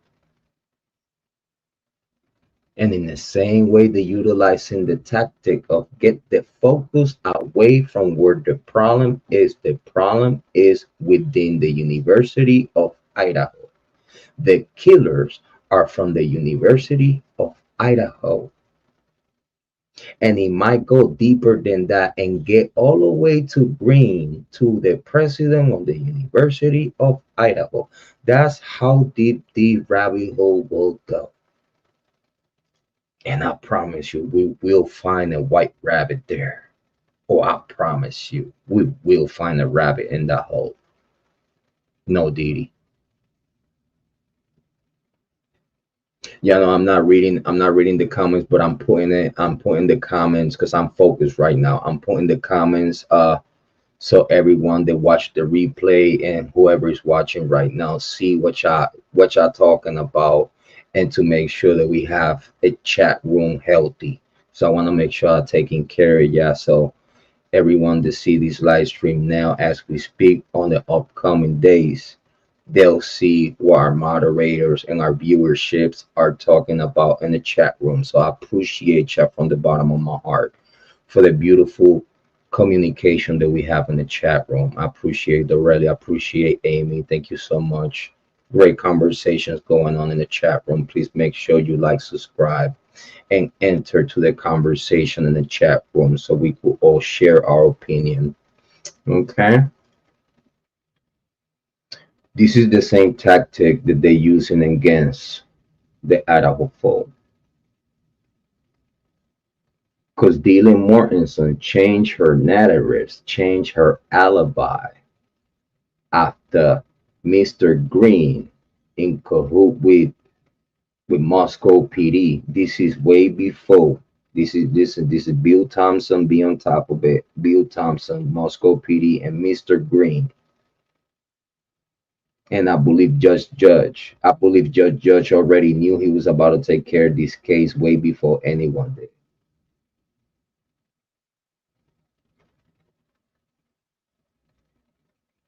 I believe that all of them in cahoot put a narrative together, and this is how they put the narrative together. Soon as they knew that the killers had a white Elantra, because this is what I'm trying to tell you from the very top of this massacre. In the only way you could conceal a crime and you could cover a murder or murderers, in the only way that you could do that is knowing who's the killers, knowing all details about what happened, when it happened, who did it, which vehicle was used. This is what it let me know that Mr. Green, Bill Thomson, even the judge know the killers.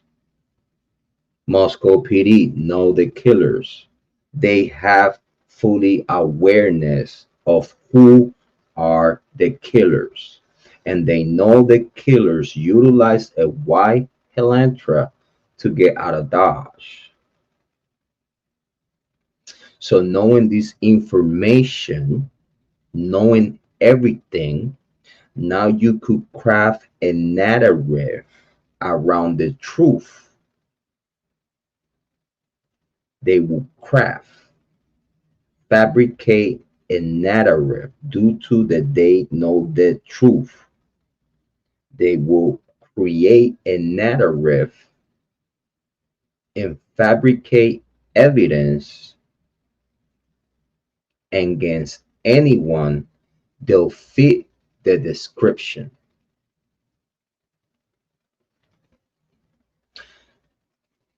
So the killers having a white Elantra to get out of Dodge,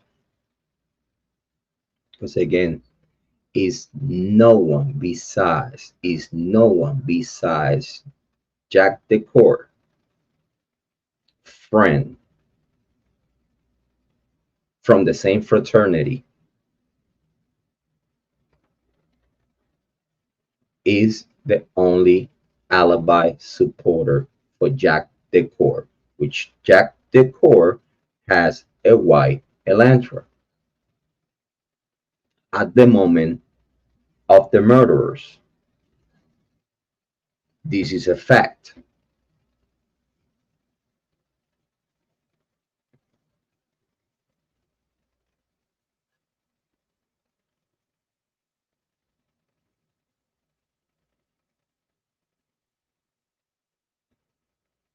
Yeah, I know, Amy. Remember, they using the Goncalves. They giving the Goncalves. I'm gonna put it like this: it's convenient for the Goncalves and the University of Idaho to cover this up. I'm gonna leave it there, and I want you to do your homework. I want you to do your homework. Big shout out to Laurie. Thank you for being here. I appreciate it. Thank you for being here. I want to leave that there. It's convenient for the University of Idaho and the Goncalves and Ethan's family, even the that side of Santa. This is why these people are helping the University of Idaho to create false narratives, because they're trying to protect not just the image of the victims, because if they don't protect the victims day by day, I'm gonna put it like this: if they don't protect the victims past of the victims history, it will embarrass not just the Goncalves, but also will embarrass the University of Idaho, because now you have vandals. Now you have vandals living a lifestyle within university premises, because even though it was outside of the university, it's right there next door in properties, properties in a community that is from the university. So even though it's outside of the university premises, that area, that community, those houses and apartments, the whole community belong and are part of the owners of the residence, the owners of the apartments. They are all part of the Greek council. Do your homework.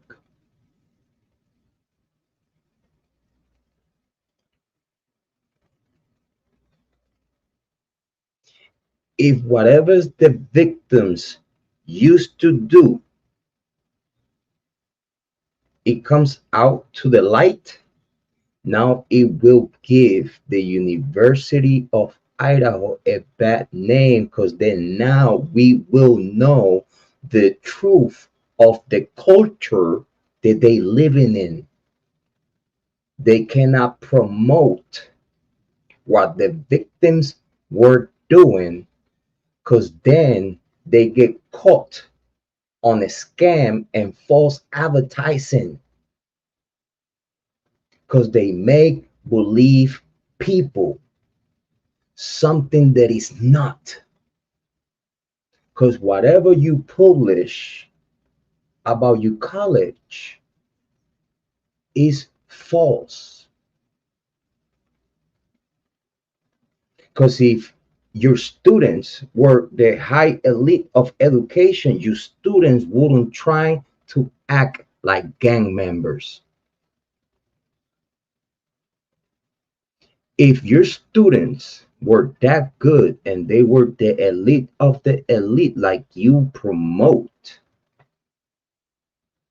they wouldn't be acting like savages.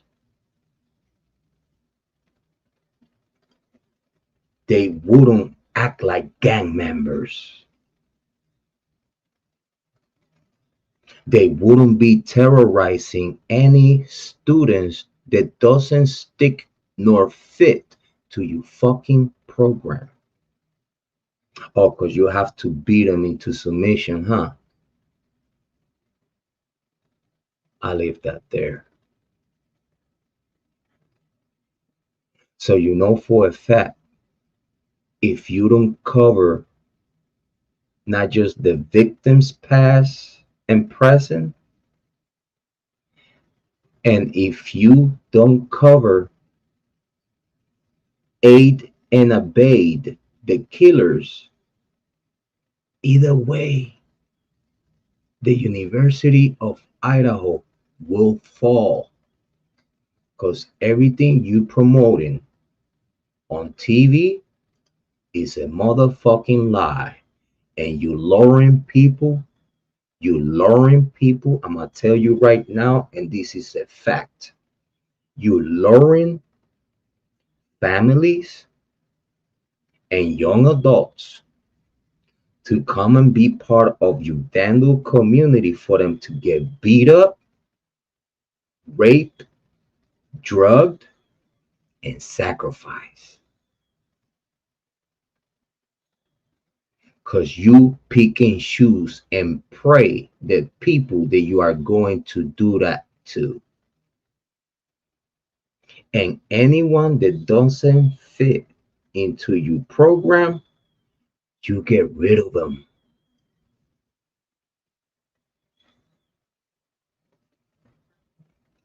Soon as you get in your mind that a vandal is weak, that a vandal might snitch, that a vandal doesn't fit to the program, but he or she knows a little too fucking much, you kill him. You beat him into submission. You rape him. You sacrifice them.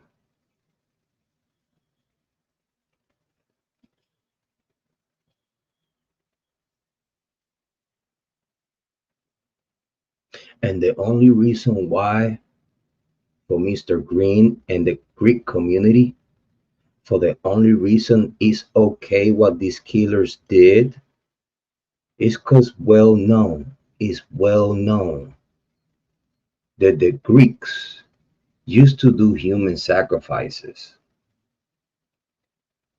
You know, the Greeks had a fetish for blood.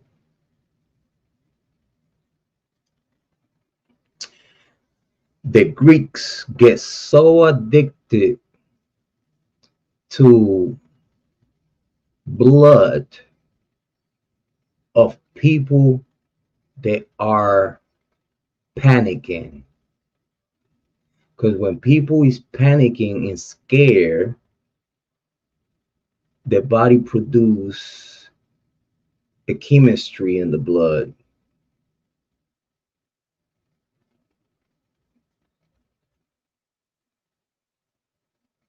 And y'all all are addicted to it.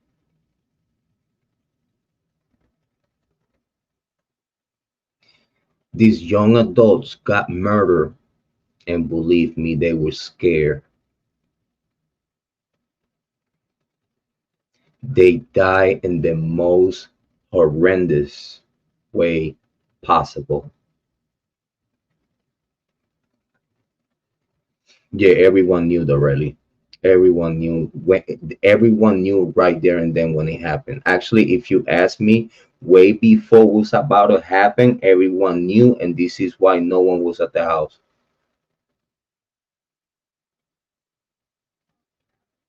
You remember they were saying that they believed that Dylan and Bethany was not in the house? I'm starting to believe that.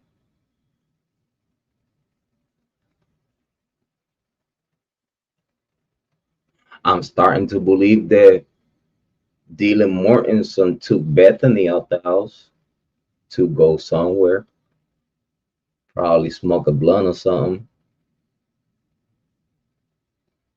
go next door and kick it with their people while the girls and Ethan and Sam are getting killed at the house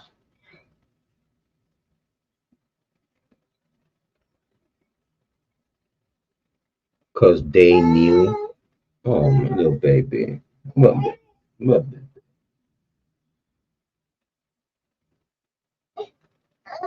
what, baby? You okay?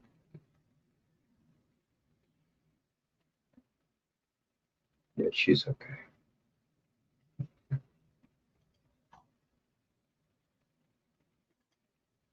This is why I'm starting to believe the way before it happened, they were all alerted. Neighbors, Dylan. I believe Bethany did not know what was about to happen. I believe that Bethany realized what happened and the reasons why Dylan Mortensen told him to like, yo, let's go here real quick, just to get her out the house.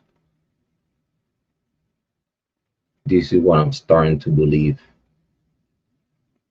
For the simple reason that I believe that if Bethany would have heard Maddie freaking out, like if Bethany knew that something like that was happening, I believe that Bethany would have called 911. And y'all remember that they said that Hunter called 911 and stuff, but then somewhere else is on record that Bethany was one that called 911. That Bethany found the bodies.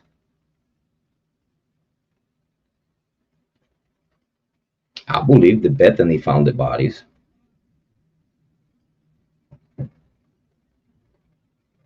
And I believe that she called too.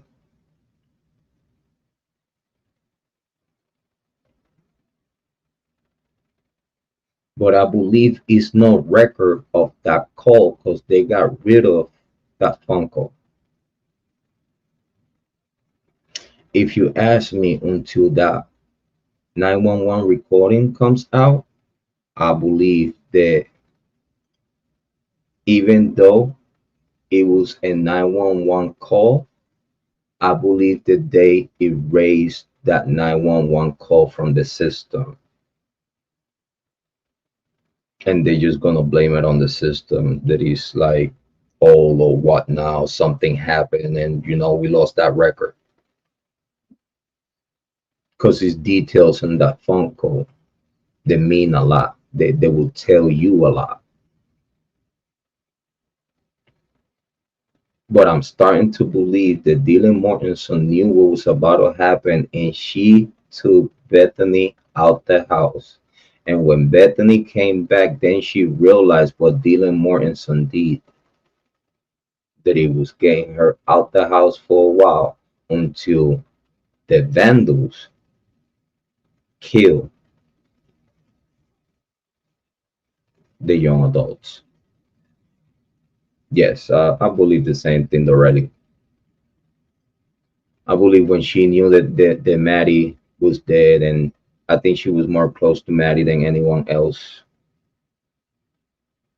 I believe when she found out that Maddie was dead, she was the one that passed out. I believe she was the one that passed out because she was the one that discovered the bodies when they came back home. Everyone knew what was about to happen before it happened. This is the only way.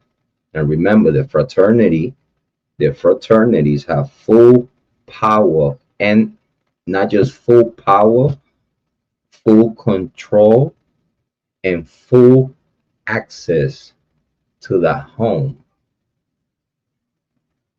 I repeat, the fraternities had full control and access to this resident. They just need to send word to the chat room. They just need to send word to the group chat. And as soon as they send word to the group chat, everybody knows how to move. Everybody gets told, do not come here until I tell you.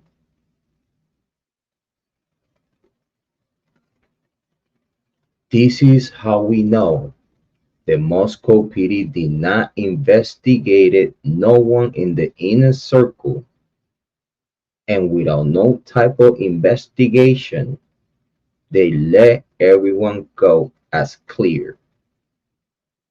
Because I believe if they would do due diligence and would track every single cell phone from the inner circle, we would have the killers right now.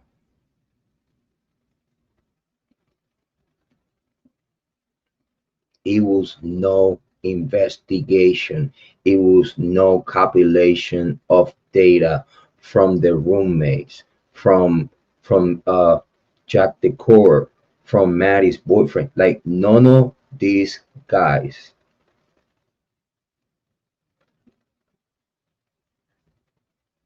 Yeah, I believe the same thing that they left and came back when everything was done.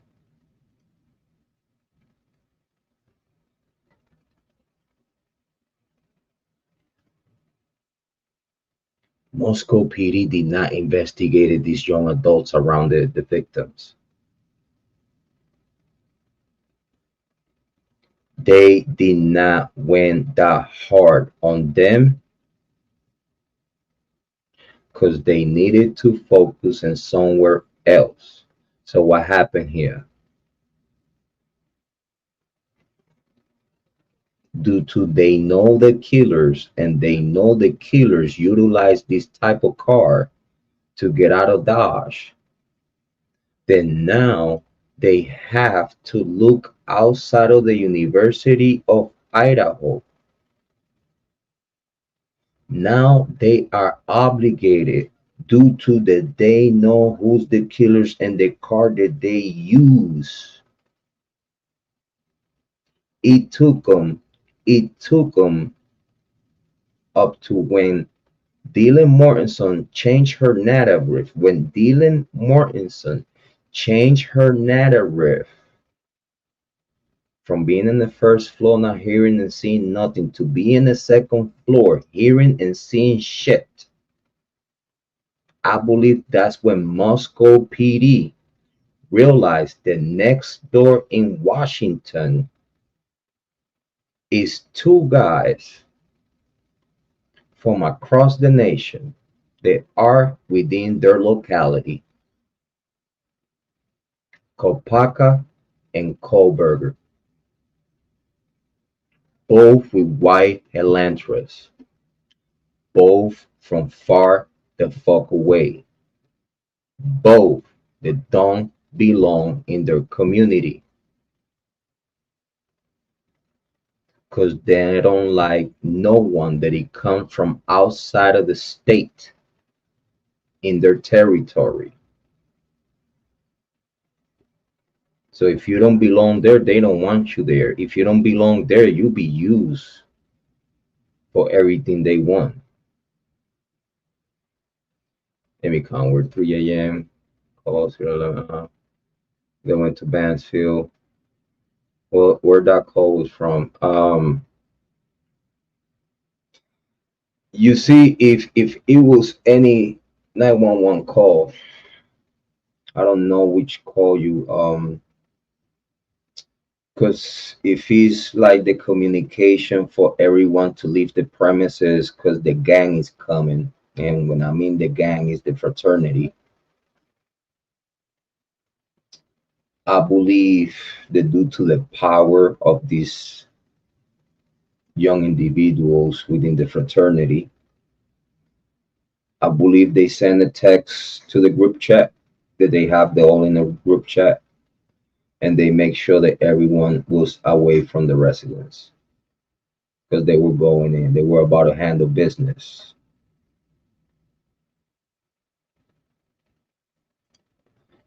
And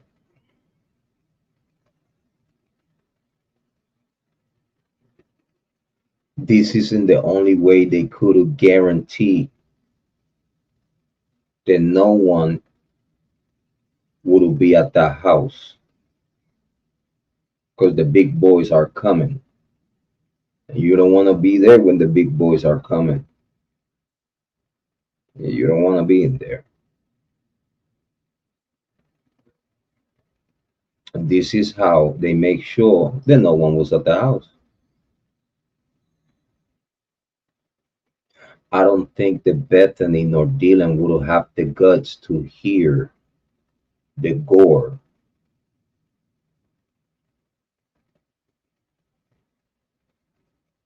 of what happened that night. I believe Bethany and Dylan didn't hear, didn't see nothing.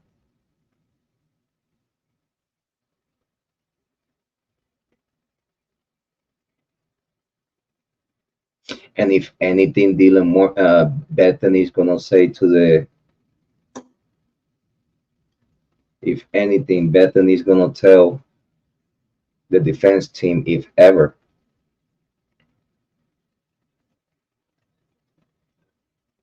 is anything that don't have nothing to do with Bryan Kohberger, and he's gonna point at other people, especially Dylan Mortensen. I believe that Bethany would throw Dylan Mortensen under the bus.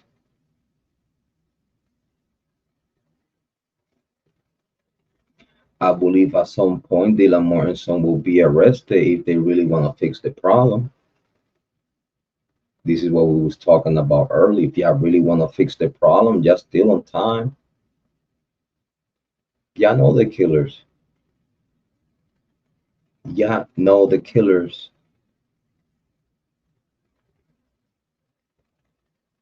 But you're gonna waste your very last resort to squeeze Kohberger all the way into the end to the money run out, huh? You got it all planned out. Cause soon as Moscow PD in cahoot with Pullman started looking through the cameras, when they started looking through the cameras, they confirmed, knowing the killers, they confirmed the type of vehicle the killers were driving.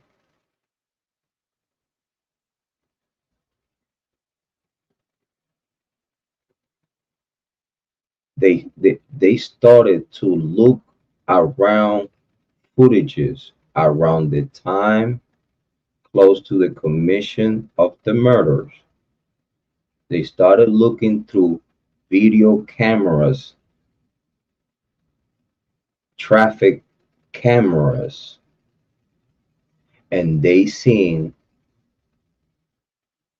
another white Elantra, unidentified, unidentified, because this is a fact. A unidentified Elantra, let's say in this case, a unidentified white Elantra, driving in Washington, because you want to keep it outside of your area. You want to keep the focus outside of your area.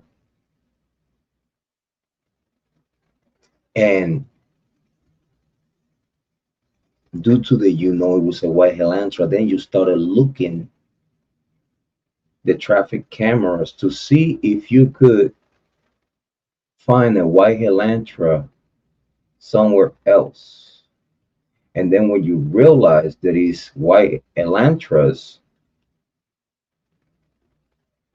from people that no one knows in the area, from people that no one knows in the area, in this case, I would like to say Kopaka and Kohberger,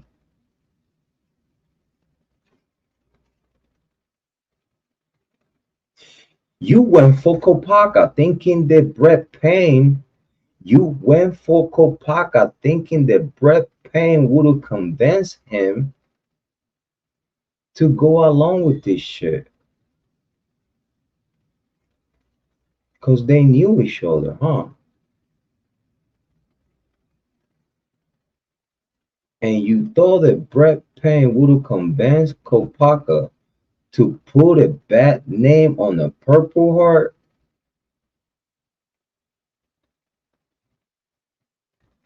It's a reason why he did. And all officers cleared. Because if Kopaka don't cooperate, now he knows too much. Now he gotta die.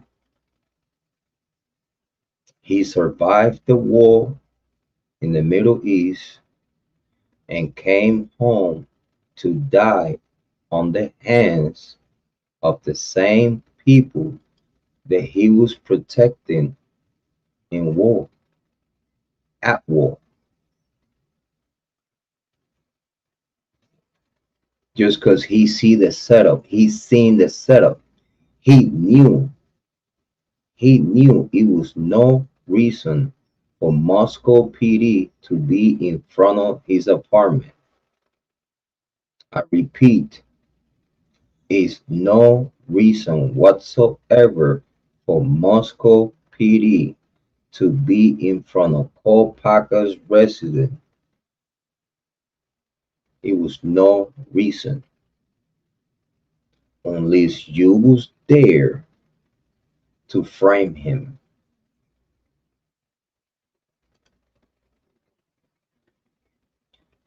Soon as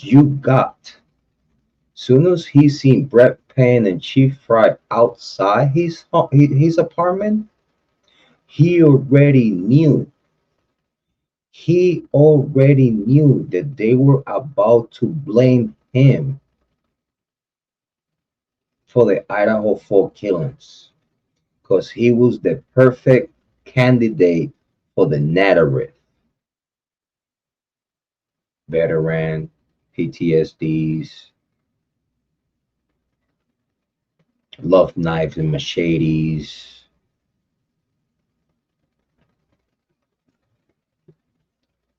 The narrative that they painted for the fall guy in the Idaho 4, that narrative was made to fit Kopaka, because Kopaka was their first option to frame someone. Kopaka knew. And he died for it, because he knew he was about to be framed for these murderers,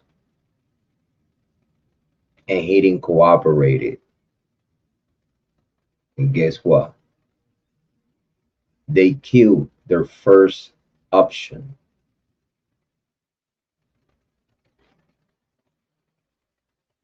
After they killed Kopaka, your only other chance was Kohberger. It was your very last chance to put all the eggs in this one basket, and you went extra, extra hard on him. And you use the same narrative that you was about to use against Kopaka, which it fits Kopaka better than it fits Kohberger. But Kopaka did. But you use the same narrative that you was about to use against Kopaka, you use it against Kohberger.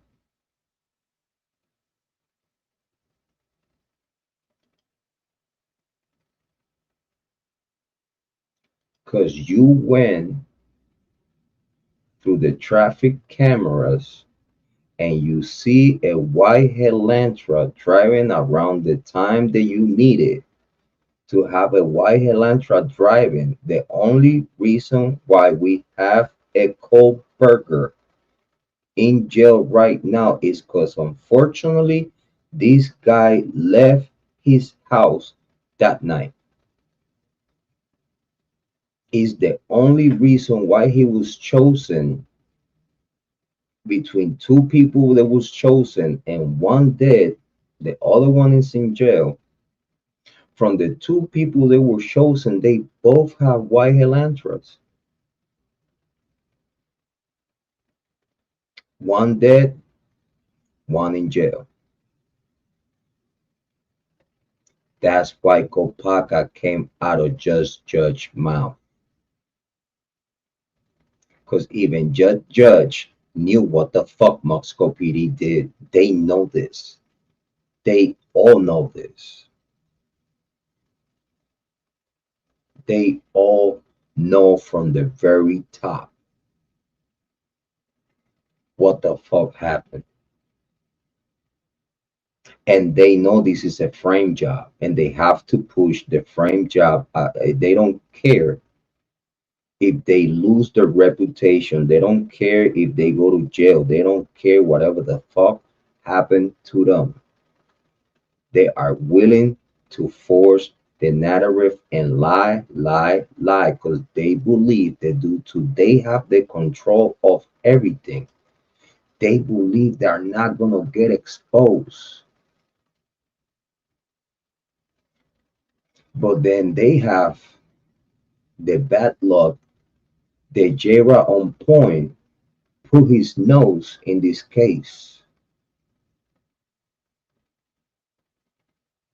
I believe the killers utilize different type of sharp objects. I believe that it could be some kind of sword, some kind of axe, some kind of big and thick machete, because you know it's knives that it have grips like brass knuckles. It's knives that it has a grip as brass knuckles, and it's very firm. And that knife is like 10 inches, 10. It looks like a small machete, and you have good grip to the point that it don't matter if it's blood all over your hands. That big knife slash machete, it will not come off your hands because it has a hand grip fit. That means that big knife is not gonna come out of their hands. It don't matter if it's soaking in blood. It's not gonna slip off their hands. If they use a K-bar, if they would use a K-bar, soon as their hands get into some blood, now they don't have control of the K-bar because the K-bar, the handle is wood. Not just wood, but it has a clear film on the wood. The soon as it don't matter if you're wearing gloves Remember, the glove will get soaked in blood. And this tragedy, this massacre is so great. And when I mean great, it was so vast and so horrendous that for a fact we know that they were dripping down blood when they went downstairs. They will soak in blood, soak.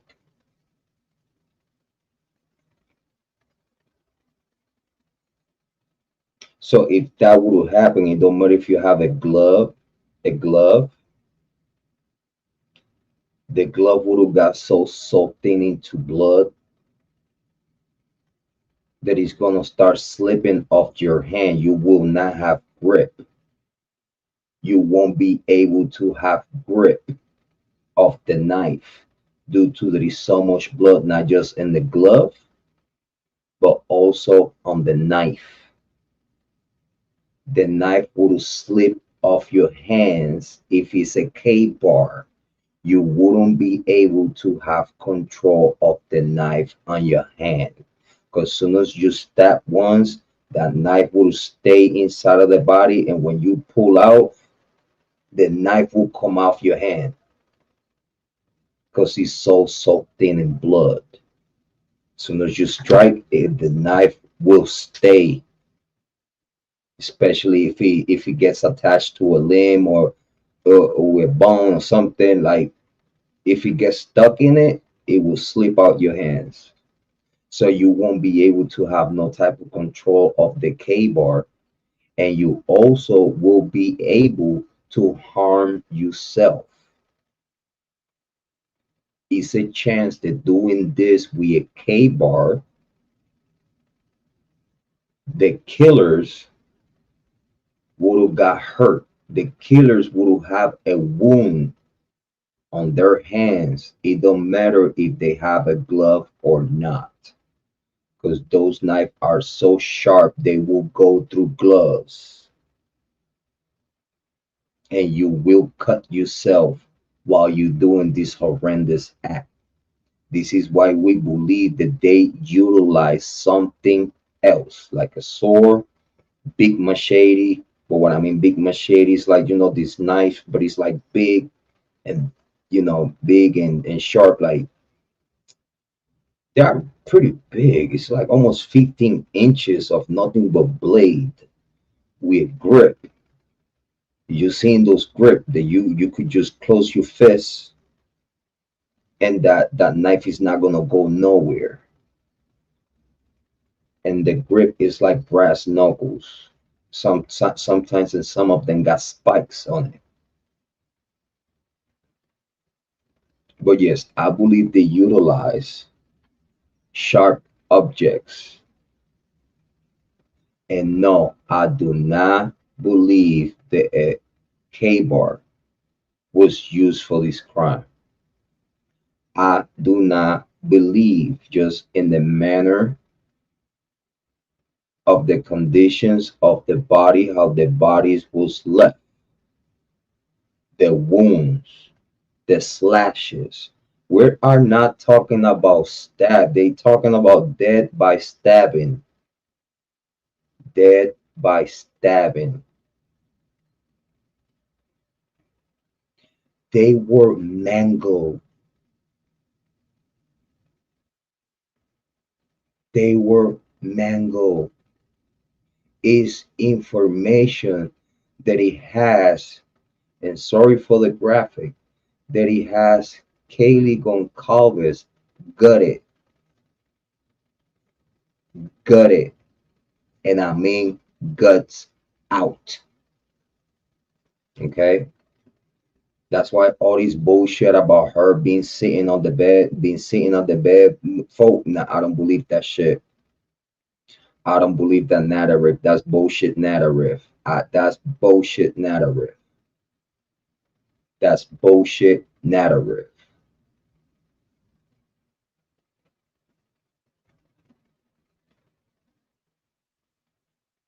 Because for her to be gutted like they say she was,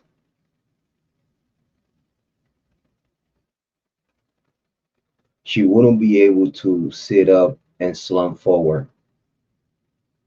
She would be laying in bed, straight laying in bed, or however, besides sitting on the bed slumped over. Nah, that's bullshit. That's fucking bullshit. Because they got this girl. Okay? So it's no way in hell. It's no way in hell the Kiely Goncalves will sit and slumped over. It is no way in hell. Again, in the same way they have lied about many narrative about this case, I believe due to the Goncalves didn't see the positioning of the bodies and none of that shit, they being fed the script for them to go with.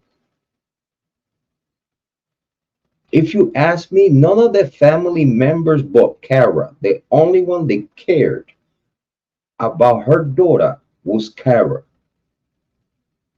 The only one that I believe that sincerely care about her daughter is Kara. In my personal opinion, and you could burn me to the stake for this, I don't give a fuck. This is my information. I believe the Goncalves and the chaplains and everyone else besides Kara is being used to push a false narrative. And here's the thing. The chaplains are so fucking guilty of what's going on right now with this information, with what's going on, and they complying with everything the University of Idaho bring to them,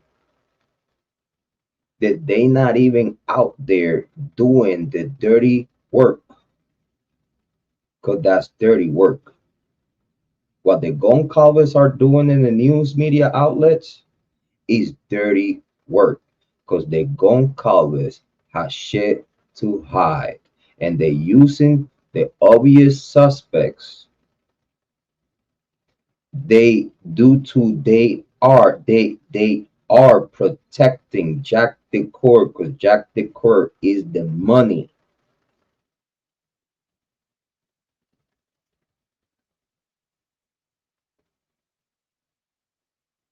They don't want to believe. I don't believe that the Goncalves know that Jack the Court could have something to do with that, because Moscow PD and Greeny went to the Goncalves with a story to follow, not giving a fuck about Kiely.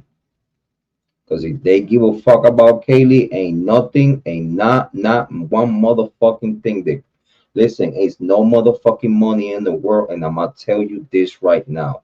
Is no motherfucking money in the world that will give me back the joy that I have of being with my children. And that's real motherfucking love for my kids. That's a blind love, to the point that I know how much work I have put in the life of my children. It's no motherfucking money that you could give me to give me back my child.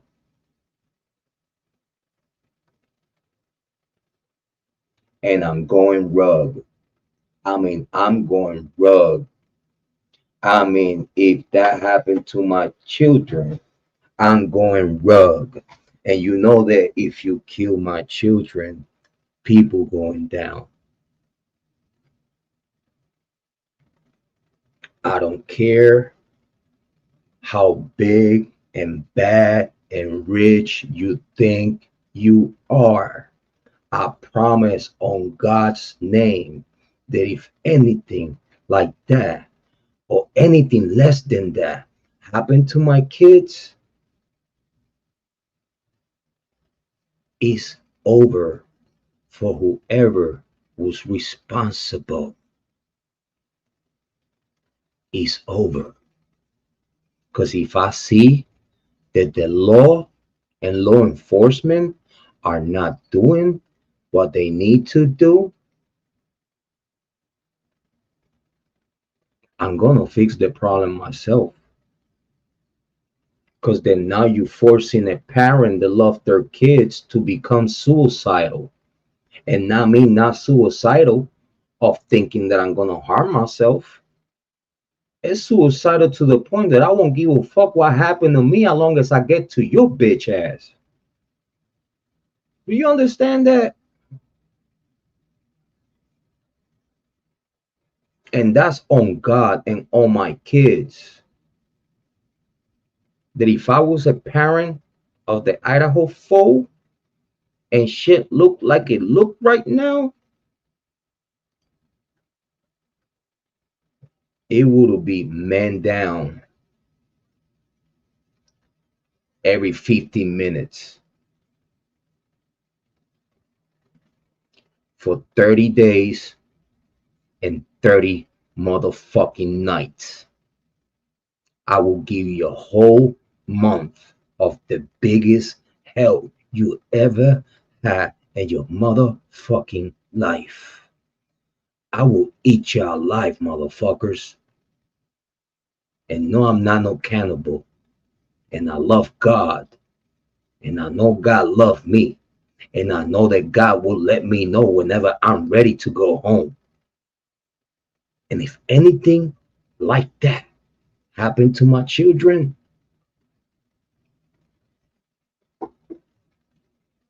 I swear on my life that it be 30 days and 30 nights of nothing but hell.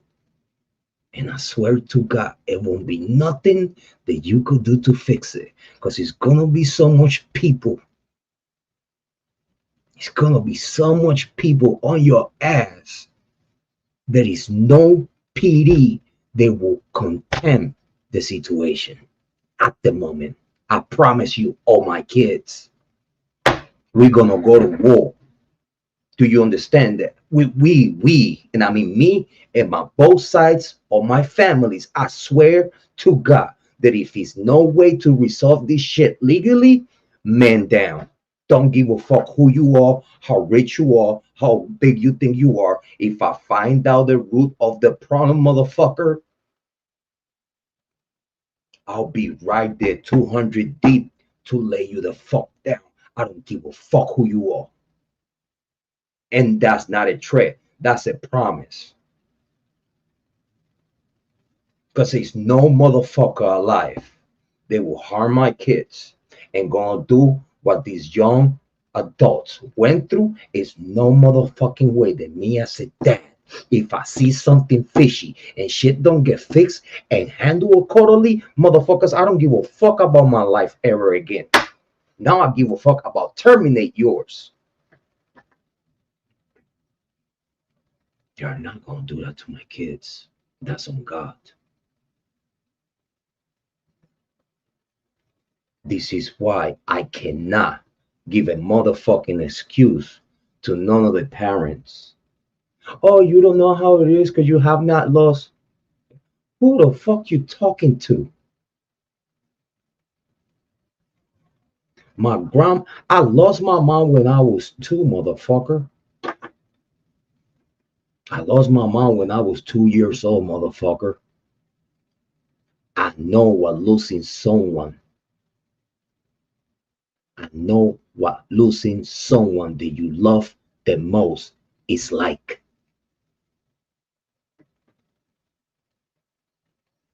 I witnessed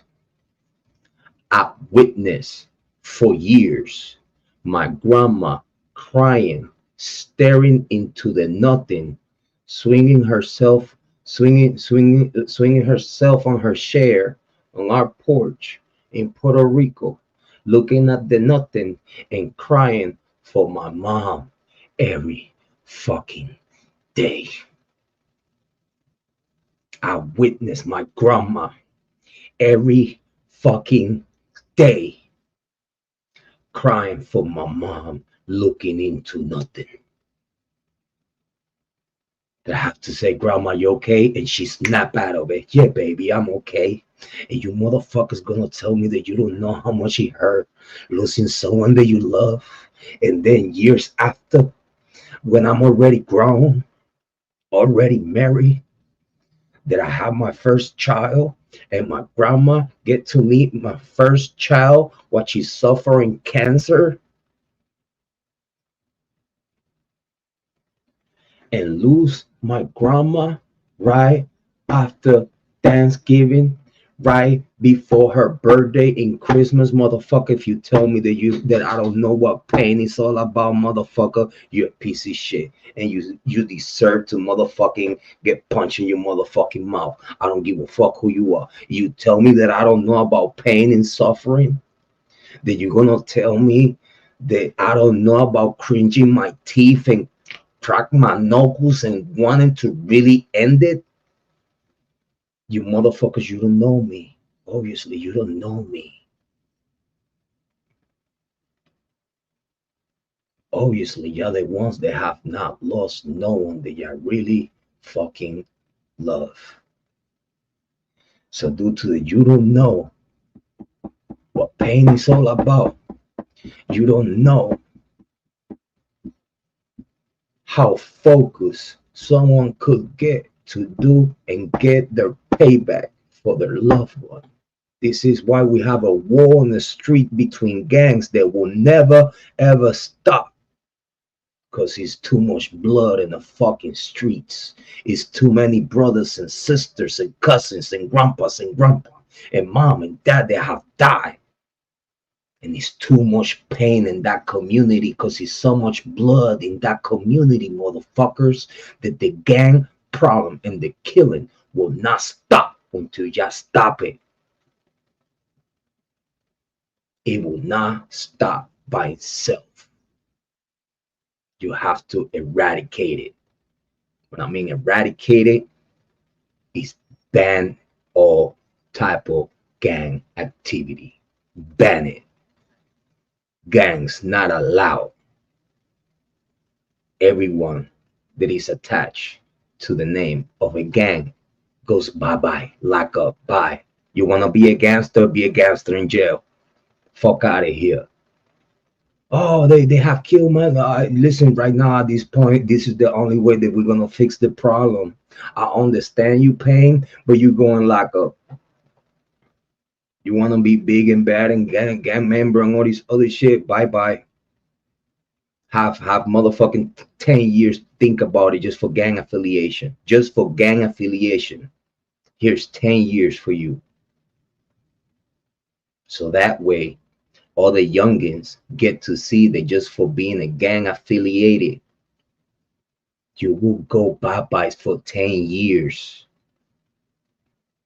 No one wants to be gone for 10 years for gang affiliation. I promise you that. They will all learn their fucking lesson.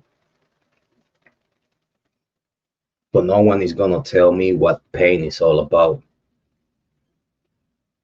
This is why I could speak like I speak about it. This is why I cannot give the benefit of the doubt to the family members but Kara. I have spoke to Kara. I know her pain. I know her suffering. I know the demons that she's fighting in the middle of losing her daughter. I know the pain. That's why I drink my tears when I was listening to Kara and her story. That's why I drink my tears when I heard her story from her own mouth. I have such a respect for Kara. Y'all don't have no idea. I wish her nothing but the best, and I hope she's doing fine. I just replied back. Because I want y'all to know. I just replied back her request in IG because she has an IG page. I don't know if y'all know, but she has an IG page. She has an IG page because they took down her Facebook and shit like that, and she did request me. Uh, she follow me.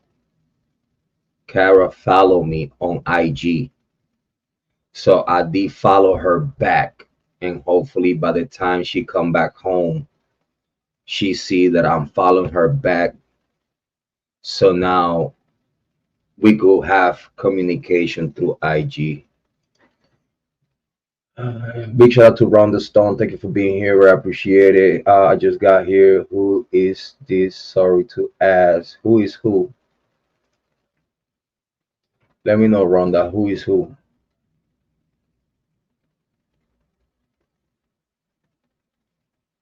But anyway, while we get the answer for that, this is why I cannot give no excuse to the other parents of the victims. I cannot excuse them for in the way they acting about this case. I believe that this is all again they covering the history of the victims, and they covering the history of the killers for the simple reason that they all are going to give a bad name to the whole Greek community, a bad name to the University of Idaho, a bad name to the fraternities and sororities for the simple reason that this is not what is published out there about this university. They make this university look like is the top elite and safe, that everyone here act and think and behave like an adult. And they have the best security within Moscow PD, within their own University of Idaho police. Because remember, the University of Idaho had their own private police department. Do you know that? It's called security. Hmm? Hmm? Hmm? Do you believe that the unmarked vehicle, it was from Moscow PD? Hmm? Do you know the University of Idaho PD, the University of Idaho security? Do you know that they carry body cams too? Have y'all done your homework? Have y'all? Hmm? Hmm?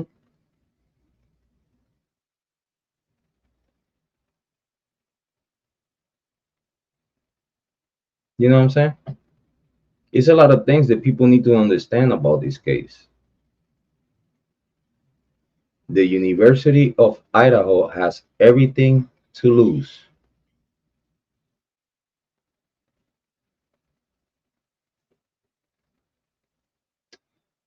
Is there a new person involved in the killing now? I am new to your show, and well,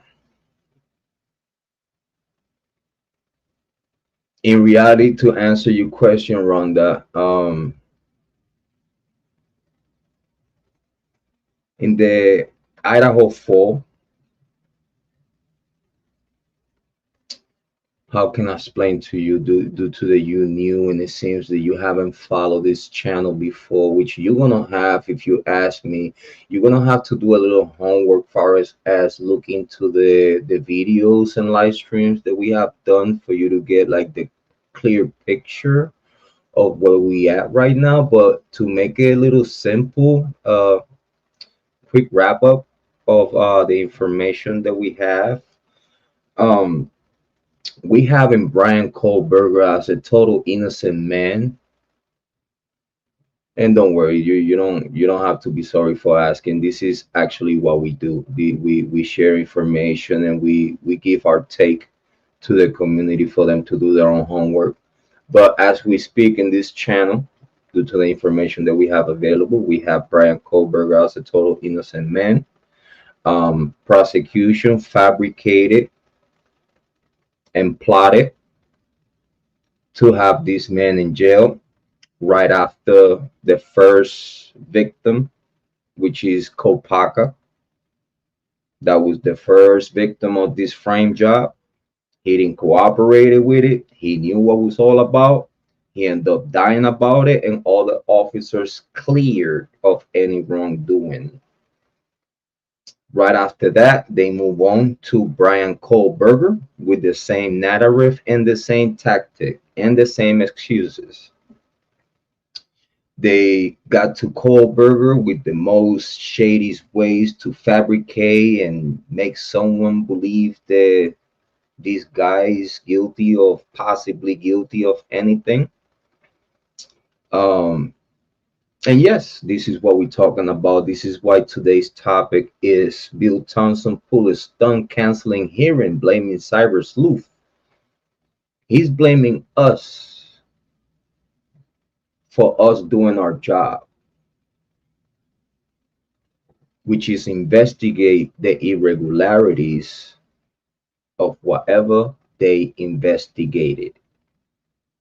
Find the irregularities of the narrative that they bring into the table, and then when we are going to court, they destroy the same narrative that they implemented to have this guy locked up. The same shit that they utilize to give to the social media and give to the big content creators and give to the news media outlets. Oh, Bryan Kohberger was stalking the victims. Bryan Kohberger, boy, bro, K-bar, this, that day. So what if he bought one? That don't mean that don't mean that he did it. That don't mean that the same K-bar that he bought, it was the weapon utilized to kill these people. Again, Bill Thomson himself, of course,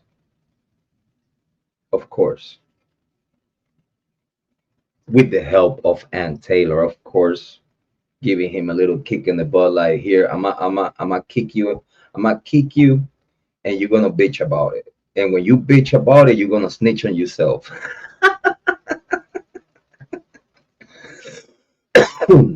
So this is why Bill Thomson being so outdated, okay? Because Ann Taylor is the new chief in town, you know what I mean? Bill Thomson went against the same narrative that they publish in news media outlets about Kohberger stalking the victims. This is information that the prosecution gave to the news media outlets to spread to the community, to increase the balance on their favor.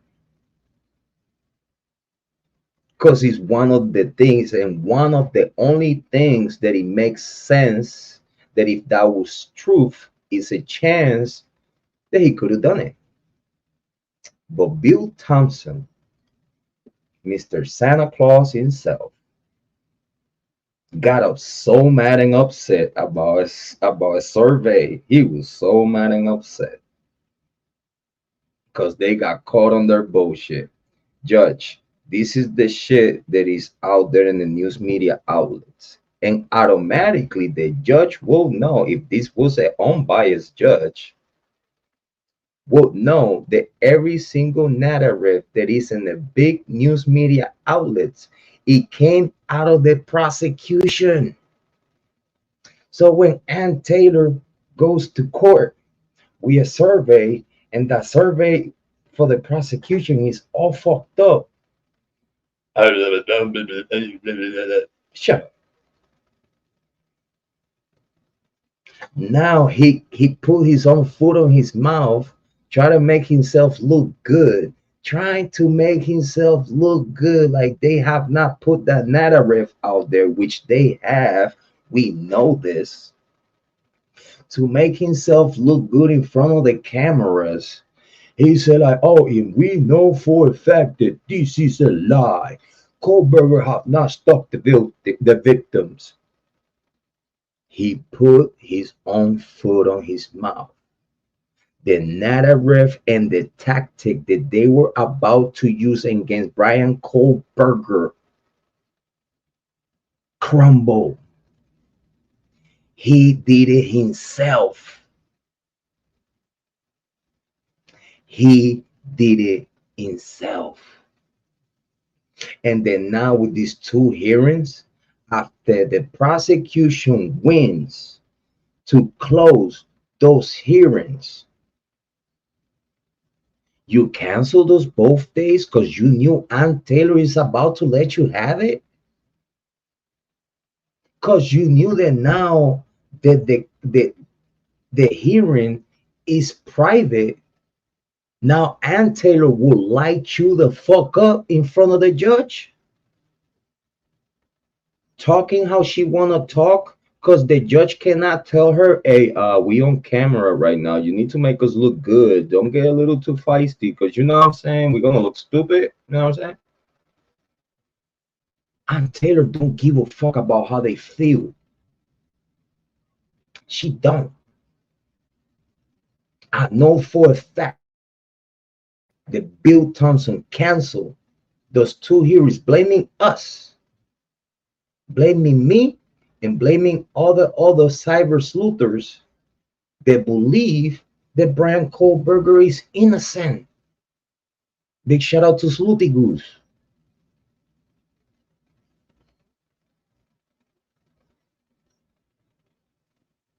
They blaming us for letting you know, the information that we have gathered, and for letting you know the information that I put on the hands of Moscow PD. This is the problem, that they did not expect it. They did not expect a Jrod on point, putting hands and feet in this case, close the case in 2 weeks, given my conclusions and my final assessment, and these motherfuckers went the opposite way. Now tell me how that worked for you, you idiot. Now, Chief Fry, Captain Dillinger, Brett Payne. Now tell me how good you're doing with that. With wanting to do, when I told you that the killers were students of the University of Idaho. I fucking told you. I give you names, I give you motive, I give you timeline, I give you more than whatever the fuck you wanted to share to the public. I gave it to you. What the fuck you did?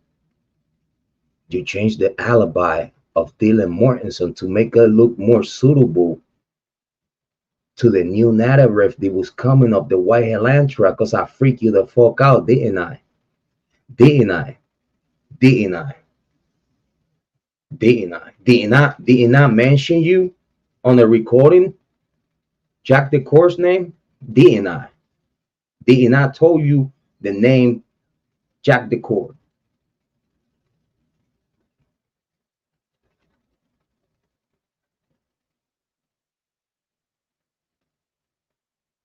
How good you doing now, Moscow PD? How good you doing right now? When I told you in 2 weeks after the murder, after the killing, names, motives, reasons, timeline, I give you more, and everything I know, better things than whatever Olivia Goncalves would have give you, which is fucking a cellular fucking data and records and shit. And that's from where you get your timeline?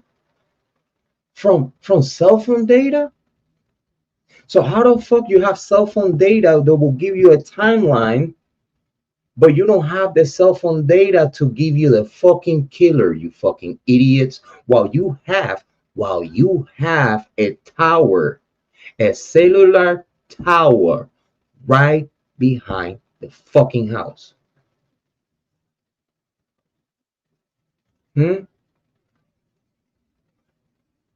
Which, if you got cell phone data,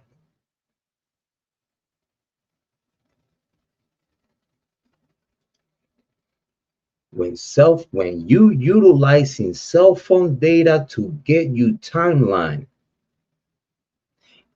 if you did use cell phone data to get you timeline. Motherfucker, you gotta tell me that you have everyone's pin location, everyone's cell phone data record from all everyone within the inner circle. And if you do have the cell phone data of everyone that could be a suspect, we wouldn't have the real killers right now. We wouldn't be talking about Bryan Kohberger right now if you actually would gather all the cell phone data from everyone. Roommates, boyfriends, ex-boyfriends, everyone and anyone that could be possibly a suspect within the inner circle, within friends, family, enemies, friends, lovers, haters, associates, known to them, sex partners, anything and everything that you could think of way before you get to Bryan Kohberger. You didn't do that. You don't even have a cast report at this day today, you motherfuckers. You don't have a cast report to stand on because you only have preliminaries, and those preliminaries told you that when this cell phone from Bryan Kohberger was outside of the covering zone. Now you're gonna say like, oh, but he could have put on airplane mode. Oh, he could have shot. No, no, motherfuckers. His cell phone didn't have no signal, but you could still track the phone to roam mode. Y'all know roam mode.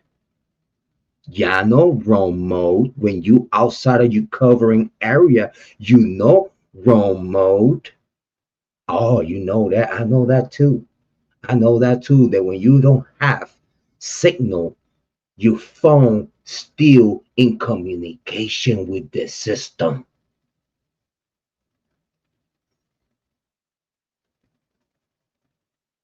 You fucking idiots.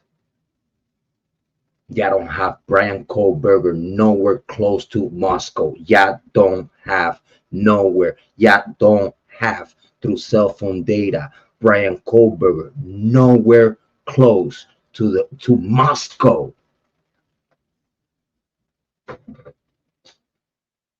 You don't have proof that Bryan Kohberger crossed the border to Idaho. You don't have proof that Bryan Kohberger entered the residence. You don't have proof that it was Bryan Kohberger's vehicle around the house. This is how bad this shit is. You don't have proof. You know how we know that? I'm not going to even play the video of all the shit that Ann Taylor was requesting, the 14 and 16. The 14 and 15 that got canceled. You know why? Because Bill Thomson didn't want to hear the motherfucking music that Ann Taylor was playing, that he was about to play for him. The judge knew that Bill Thomson was about to look stupid. Y'all want the motherfucking hearing to be closed and private. And y'all cancel those 2 days, even though y'all fucking won the hearing, and even though it was about to be private. You didn't want to get your ass shoot out and speak right back up. You didn't want it to get lit the fuck up in front of the judge by Ann Taylor. You didn't want it to face the music when no one but you and the judge will hear everything. You didn't want to get embarrassed because now that the cameras are not there, I'ma light you the fuck up. That's what Ann Taylor was thinking. She couldn't wait to get there the 14 because she was about to light you the fuck up. And you didn't want to hear the music, didn't you? And you also did that purposely because you delaying this whole process. You delaying justice. You going against due process. You're utilizing dirty tricks to postpone, delay, postpone and delay what is unavailable. You cannot run away from this. You will still get lit the fuck up by Aunt Taylor. Is nowhere around it. You will have to face the music. The only problem here that now we are pissed off, because we don't have no motion forward. Is no progress. Is no fucking progress for the victims. Is no justice for the victims. You're playing with the fucking system, Bill Thomson. You're playing with it because you don't have nothing. You don't have nothing to stand on. And you know this. You know that you have a bullshit ass. Listen, you committing crimes while you're doing what you're doing. I hope you know that, right? You old enough and you are the main DA. You know that you committing crimes that it could go federal if they want to. And if it gets proven that you're doing what you're doing, you Santa Claus looking like, you know that your retirement could be in fucking prison. That's a fact. If it gets proven what you're doing, that you knowing you don't have no fucking proof, and we know fucking proof, you went to Pennsylvania to kidnap a person. You went to Pennsylvania to kidnap a person just because you needed a fall guy. Yeah, all motherfuckers gonna go to locked up for a long time. I don't give a fuck who the fuck you are, Bill Thomson. I do not give a fuck who you think you are. If the FBI find what the fuck y'all doing, every single one of you are going down. How we know this? Do y'all think y'all are more powerful than Trump?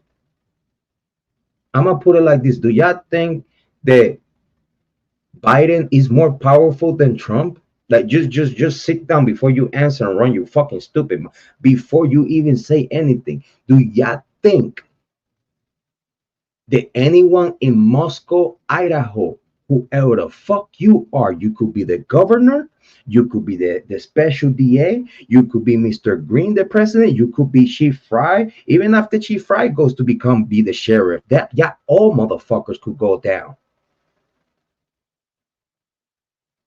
If the government is harassing and making Trump his life a living fucking hell, just because they know how powerful he is, just because they know that he really want to fix the problems, he rich. He's filthy fucking rich. He don't have to do this shit. Who the fuck you talking to? Who the fuck you talking to?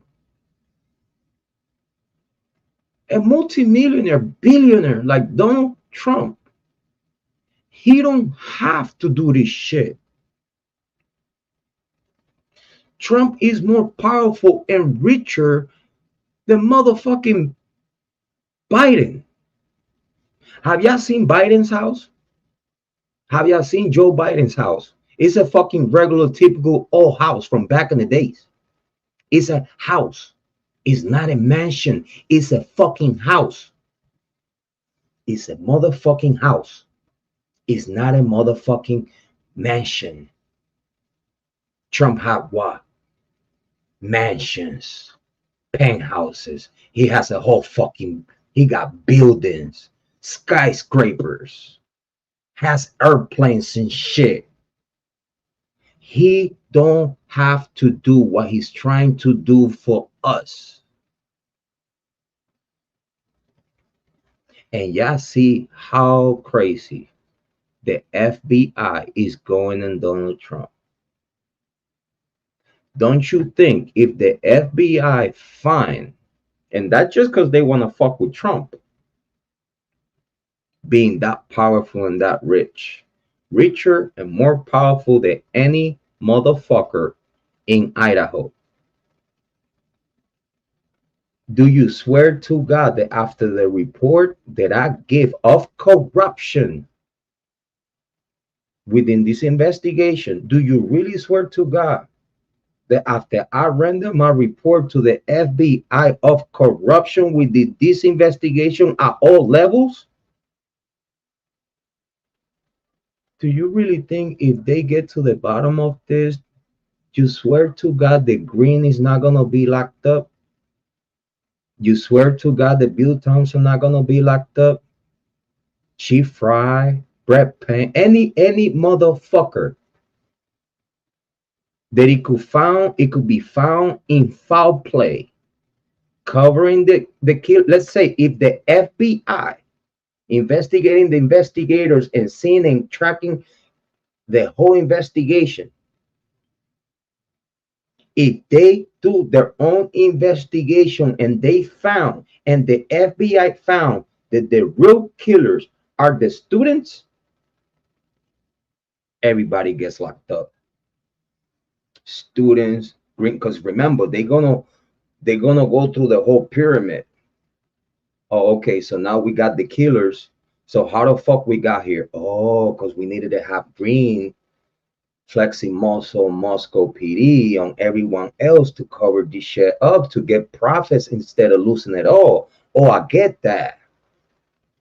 Green locked up. Chief Fry locked up. Bill Thompson locked up. Just Judge, yeah, motherfucker, you knew everything from the very beginning. Locked up. Fuck this shit. We locking everybody up. That's it. It's the only way that they're gonna fix this problem. Because if even though they lock up the killers, but don't lock up the people that covered them, if they lock up the killers, but don't lock up the people that did the work to aid and abet the killers, and not just that, they took part on kidnapping an innocent man that utilized the FBI and all the resources that they wanted to use to go and get with fabrications, they false arrests with false pretensions and a PCA that don't mean nothing, that is bullshit. You go to Pennsylvania to using law enforcement tactics. You're using law enforcement tactics and you're using law enforcement to go to Pennsylvania to kidnap an innocent man and bring him back to Idaho to be locked up for a year plus with no fucking proof in court. We have a Bill Thompson saying, no, he didn't, it's a fact that he didn't harass no one. It's a fact. Now, Bill Thompson said it's a fact that the PCA ain't shit. It's a fact. This is Bill Thompson telling you, you motherfucking face. The PCA, the same shit that they arrested Bryan Kohberger, the IGG and the PCA don't mean shit in court. The same shit that got Bryan Kohberger arrested, that's the same shit that now they saying that don't mean shit. It's either because, again, he's blaming me. Bill Thompson is blaming me because I'm the only one that is going this hard on them. I'm the only content creator that is telling you the things that I'm telling you. I'm the only one. So yeah, Bill Thompson is blaming me for him getting exposed. Because Bill Thompson has seen my name, phone number, and address, and I'm Jrod on point, true crime content creator, super cyber sleuth. He has my name on record. He heard what I told Moscow PD. Don't you think that he did? Don't you think that he did listen to what I gave Moscow PD? Knowing my first, last, my name in YouTube, what I do. I bet you watching and listening to what I'm talking in my show. And you're going to cancel these 2 hearings due to cyber sleuth. You're talking about me, and I know that. And guess what? You know I'm on your neck. You know I'm on Moscow PD's neck. You know this. I'm even on the judge neck because I'm exposing all of ya, and there is no not motherfucking thing you could do. Because if you try to do anything and I get to court, I'm gonna expose everything that I know, and you don't want that. Why you think I don't get no cease and desist? Because they know I'm not gonna cease and I'm not going to desist, and I'm gonna force them to take me to court. And when I get to court and I give them what I got, they know that their whole life is gonna flip upside down, and they don't want that shit because they want to keep this shit how they have it to last, whatever it's gonna last, and then everybody try to pull their tail. Oh no, we didn't do this. Oh, it didn't work out with Bryan Kohberger, but you know it wasn't our fault. Because that's motherfucker what you gonna say after you have to send Kohberger back home? What the fuck you gonna do? Are you gonna get back to square zero and actually get the ones that you already know are the killers to make yourself look good? Or you just gonna act like this case went cold and you don't know who the fuck it did it? Or third version of that. Oh, it was Kohberger, the killer, all along. We just couldn't get the proof of it. Just to keep giving the guy the stigma that he could be the killer when you didn't have no fucking proof. And this is why the reason he's home, you idiot. Because you try to frame him and it's not gonna work. It's not gonna work. I'm telling you right now, Bryan Kohberger is going home soon. But now the question is what Bill Thomson is gonna do. What Moscow PD gonna do. As a matter of fact, what the families of the victims are going to do. Because believe me, they will not give a fuck. Because they know that if Bryan Kohberger walks, it's gonna be millions and millions of dollars that they're gonna get. Because they already put the whole state of Idaho on lawsuit notice. The University of Idaho, Moscow PD, the sheriff, state troopers, FBI, listen, everyone that was, even the governor, everyone in the state of Idaho is getting sued if Bryan Kohberger walks. The families already told you that. We are suing. This man walks, we suing the fuck out of all of ya. Because obviously y'all motherfuckers either didn't know what y'all was doing or y'all purposely cover the death of these young adults. This is gonna be all for today. Again, Bill Thomson pull his stunt again after he won that motion to keep that hearing private. After he won it, he canceled both days to postpone and delay justice. So now what's going to happen? Now we have to have another hearing about the hearing. Do you understand me? Now we have to have another hearing to see if whenever they put in schedule the same hearings they was about to have, the 14 and the 16, now now you got to have another hearing to see if you're going to keep open or close the same hearing that y'all motherfucking had to close it. This is how y'all motherfuckers are delaying justice. This is how y'all motherfuckers playing with the justice that the victim deserves. And this is how y'all motherfuckers playing with Bryan Kohberger freedom. Because at this day today is no proof. Is nothing that will indicate at this day today that Bryan Kohberger had anything to do with this killing. We believe this guy is innocent to 100%. We believe the authorities being influenced by the University of Idaho to protect the bag, protect the killers, and protect the history of the University of Idaho and their students so they could keep doing what they doing at this day today. Bill Thomson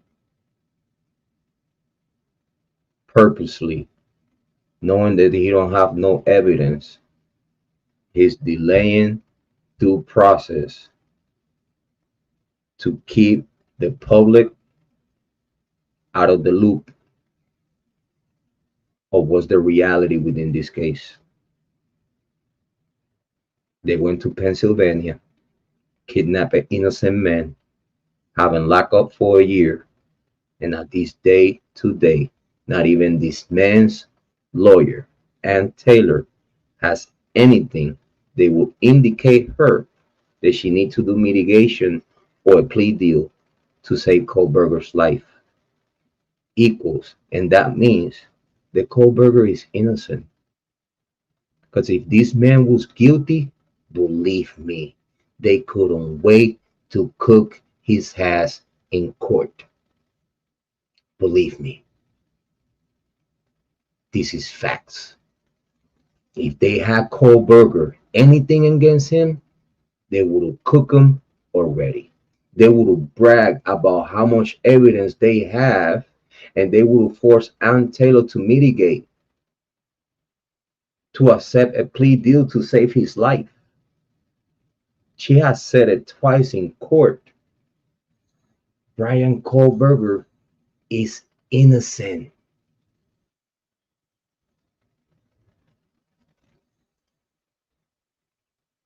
For a lawyer to say that wide open in court, because at that moment that she said what she said, it was no proof on her hands that indicate that Bryan Kohberger had anything to do with these murders. Hopefully everyone has a beautiful morning. Thank you so much for being with me for the past 3 hours, 3 hours and 35 minutes. I appreciate you from the bottom of my heart to spending these few hours with me. Thank you so much to Amy Conway. Thanks so much to Rhonda Stone. Big shout out to Dorelli. Big shout out to Joanne. Big shout out to all these amazing moderators and subscribers that come here and have conversation with us. Thank you so much to you for your support. Without you, we wouldn't be able to do this. Okay. I'm gonna listen after. Now, don't worry, sis. You know the video is gonna be there. Enjoy it. Let me know what's your opinion. Reach out to me. Uh, the same to all moderators and all subscribers. Just hit me up. Let me know how you feel about things. And again, if y'all see any value in the information that we provide here in this channel, please make sure that you show your love on the Cash App, the On Point Family. It's not obligated, it's not mandated, but it's so much appreciated every time y'all give this family, this channel, and this community the help that I know we deserve to keep doing the work that we're doing here, not just for the victims, but the work that we do here for y'all. Not just give y'all, not just give y'all the best information available about this case, but also making sure that you know what happening for real, for real. As always, your favorite brother. Love you too, sis. Your favorite brother, your mother's favorite child, the black sheep. Guys, believe in yourself because I believe in you. If I did it, you could do it too. I'm nothing special. I believe that you're gonna take the best decisions in your life for yourself and for everyone around you. Thank you so much to be here supporting us and what we do. We're gonna be here tomorrow. We're gonna be here tomorrow. Because I told you it's gonna be a busy weekend. We was live yesterday, we was live today, we're gonna be live tomorrow. We're gonna be talking about the P Diddy alert. No Diddy. We're gonna talk about that bullshit that Diddy got going on for the past 30 years.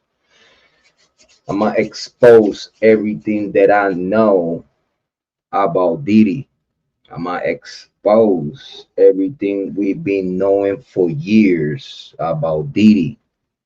No Diddy. We're gonna analyze everything that is going on. We're gonna be here. We're gonna enjoy it. We're gonna have fun, and we're gonna talk about some good information that is actually been available for years about Puff Daddy and Bad Boys and everything that they have done to their victims. And we're gonna talk about it. Thank you for being here. Very appreciated. My love. And as always, Jrod on point. Get out your boy. Have a good night. Love ya.